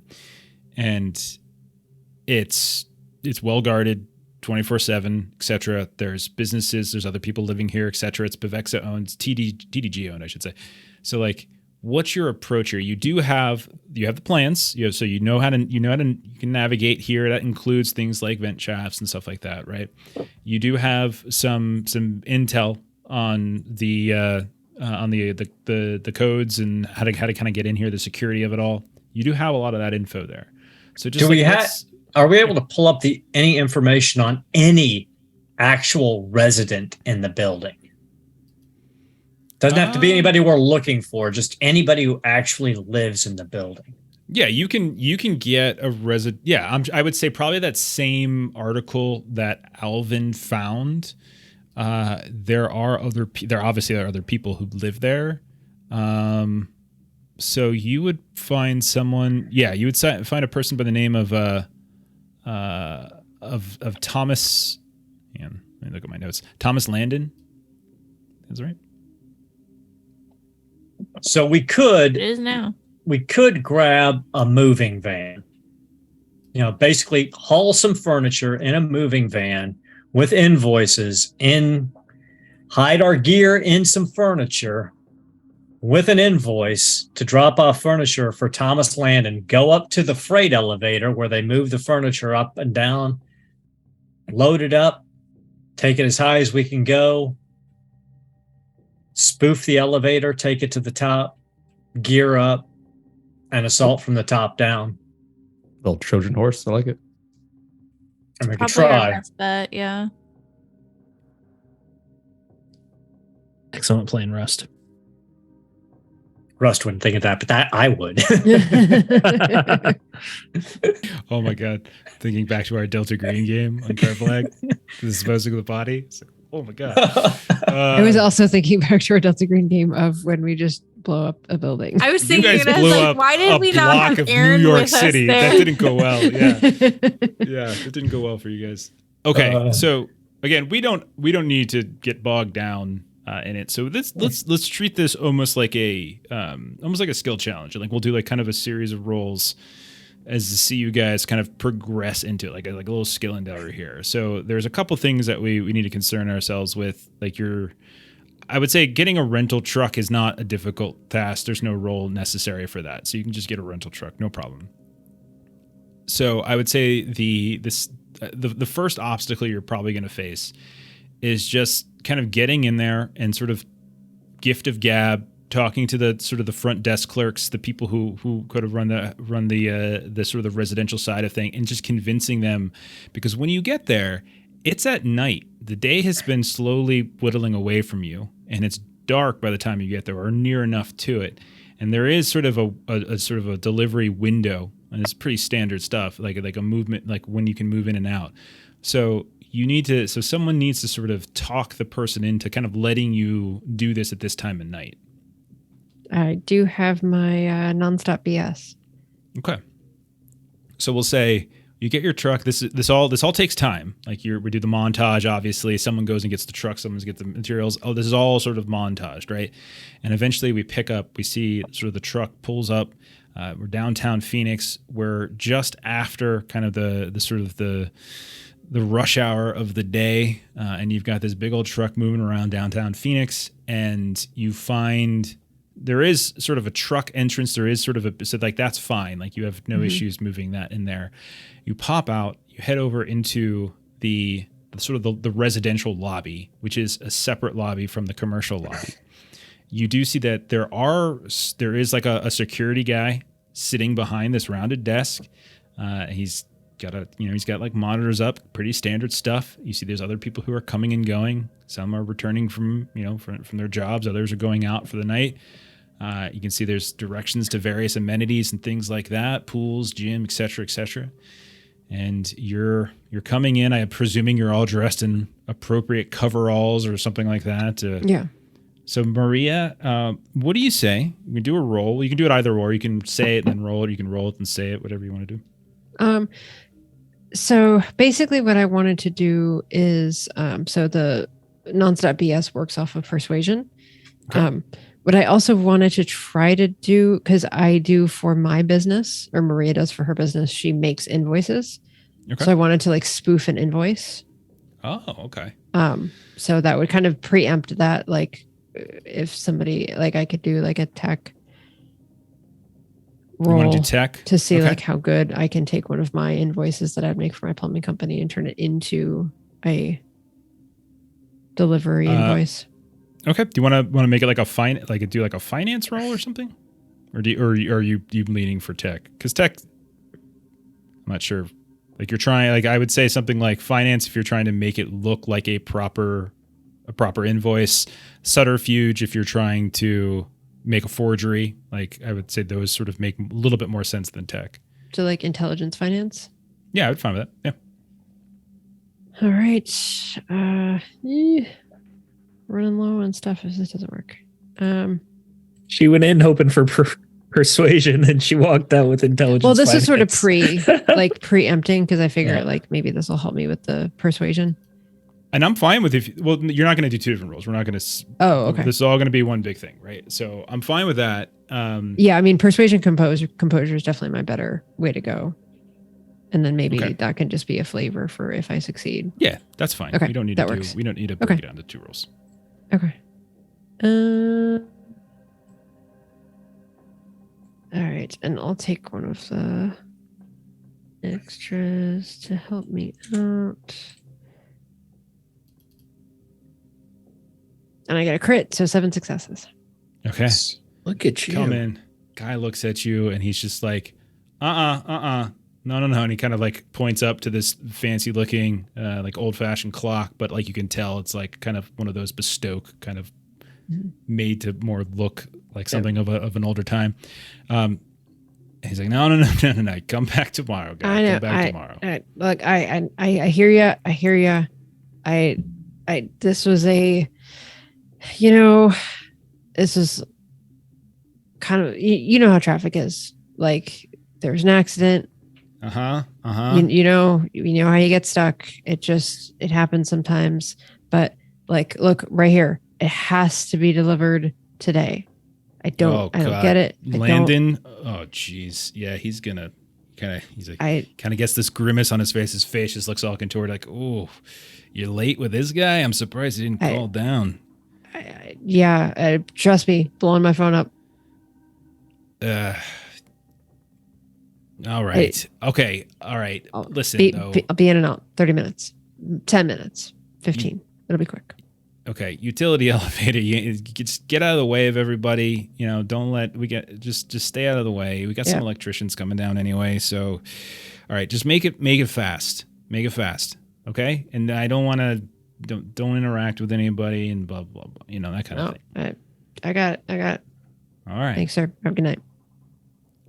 So you guys said you had like a Trojan horse thing going on, right? So what does that look like as we see like you all, I assume, entering the lobby with behind her, or how's this looking?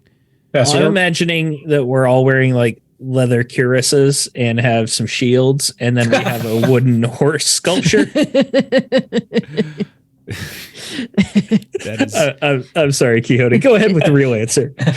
okay. Just saying, we're all dressed in the appropriate overalls. All of our weapons and explosives, etc., is hidden within the furniture that we're moving into the utility.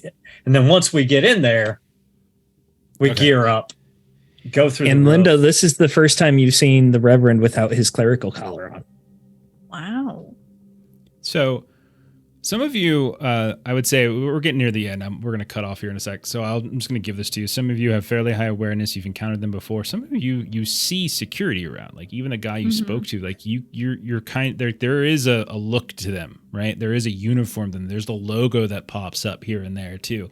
Slightly different than what you've seen with like some of the secret military stuff, and certainly not the same when you saw the khaki wearing guys out by Sunset Trails. But you can see that familiar Lockroom logo popping up here and there. Like you're recognizing these folks. You don't recognize individual faces, and seemingly they don't recognize yours. As they let you by, you can hear that security guard having to field complaints immediately from some of the residences, like this isn't the time for it. Come on, this is way too. Henry, come on now, they're not supposed to be here. And then you kind of hear that as you wheel and you find your way back to like this sort of like the work, the work elevator. It's bigger.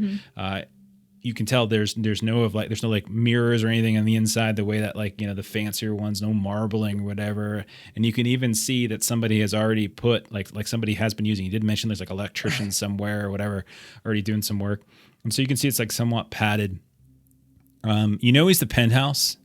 I would say you probably even were able to kind of get some sort of basic idea, Alvin, when you were kind of going around and when you were looking, Linda, at the schematics, that kind of gives you an idea of like where there's a couple different penthouse suites that you could potentially go to.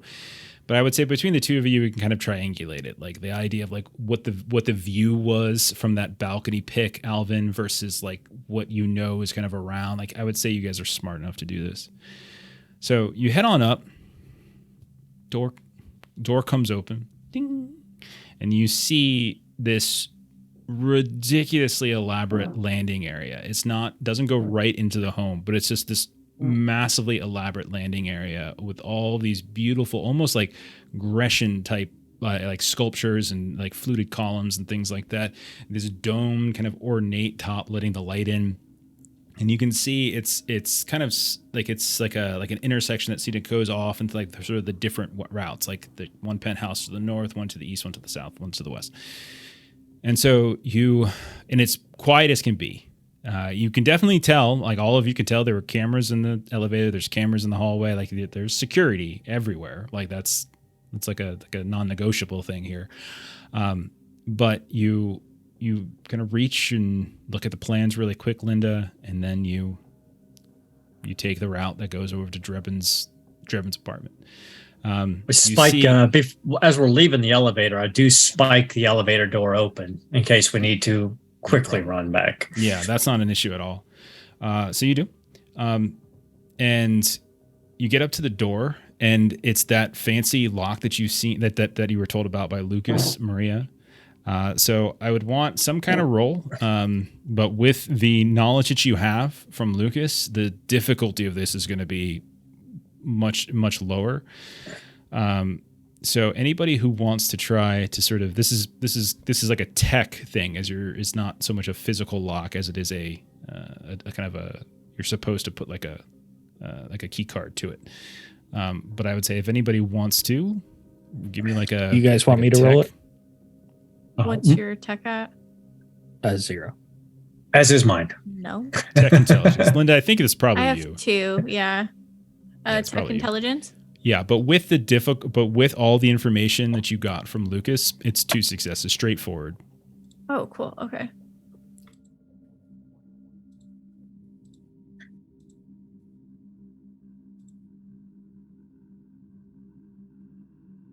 2 successes. It's exactly what you need. So you do that. You kind of tap on the upper corner, boom, boom, boom, boom, and eventually it kind of comes into this sort of like BIOS debug mode. You start kind of going. Like the gamer code where it's like left, right, up, down, A, B, like that nonsense. That's what it is. And you manage to sort of like reset this lock, and you hear like the sort of the mag locks kind of come loose, and you pull open the door.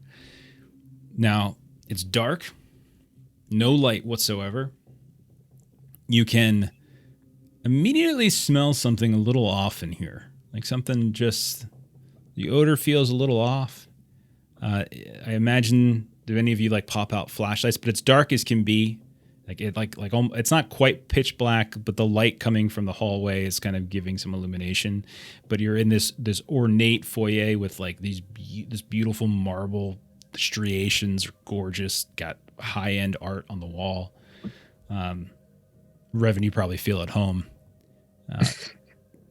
I would hand out the headlamps, the ones that have the straps, and then the flashlights. They're hands free. Okay.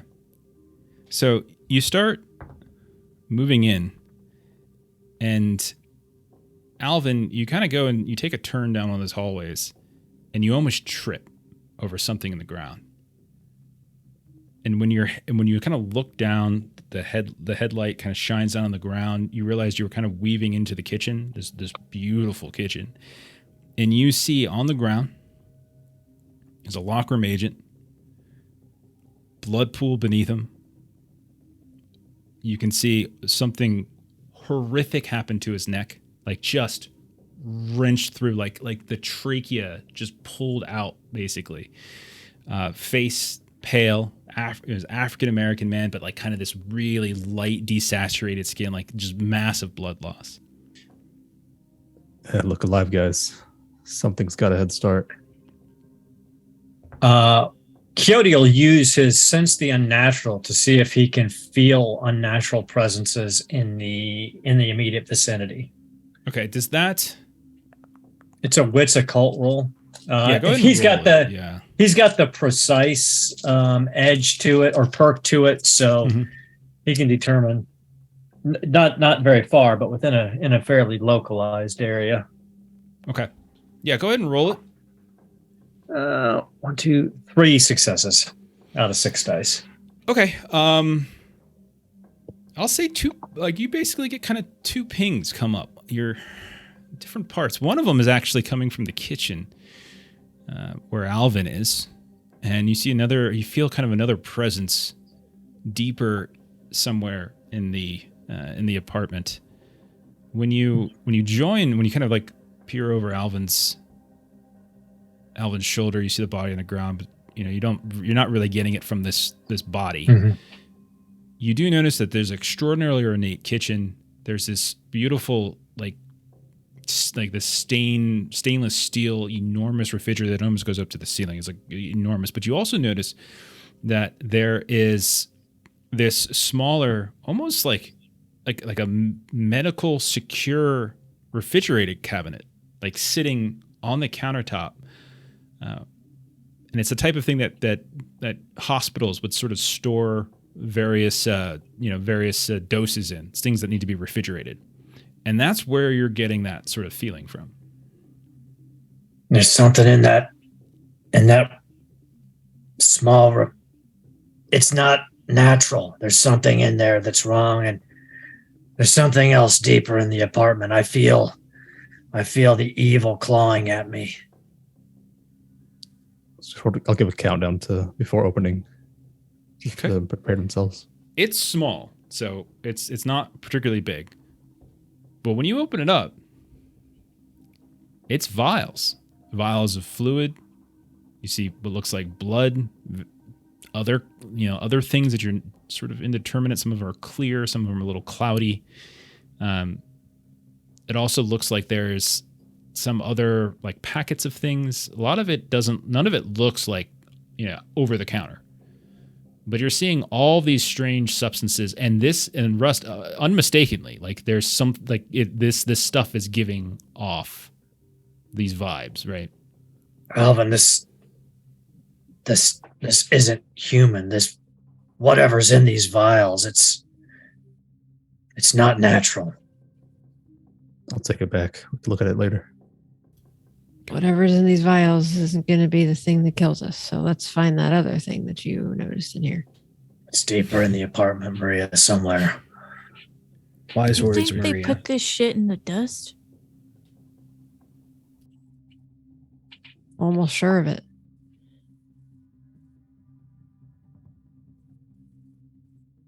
See that you are not alarmed, for this must take place, but the end is not yet. Matthew 24, verse 8. And as you say that, Reverend, right as you get through 28, your foot slips on the marble tile as you nearly fall, and you look down. You're a little further in, and there's another body on the ground, another locker room agent, and another massive pool of blood and some horrible trauma to the dude's neck. They're devouring their own. I worry that they're not devouring their own, but that they're newborns. You guys start to fan out.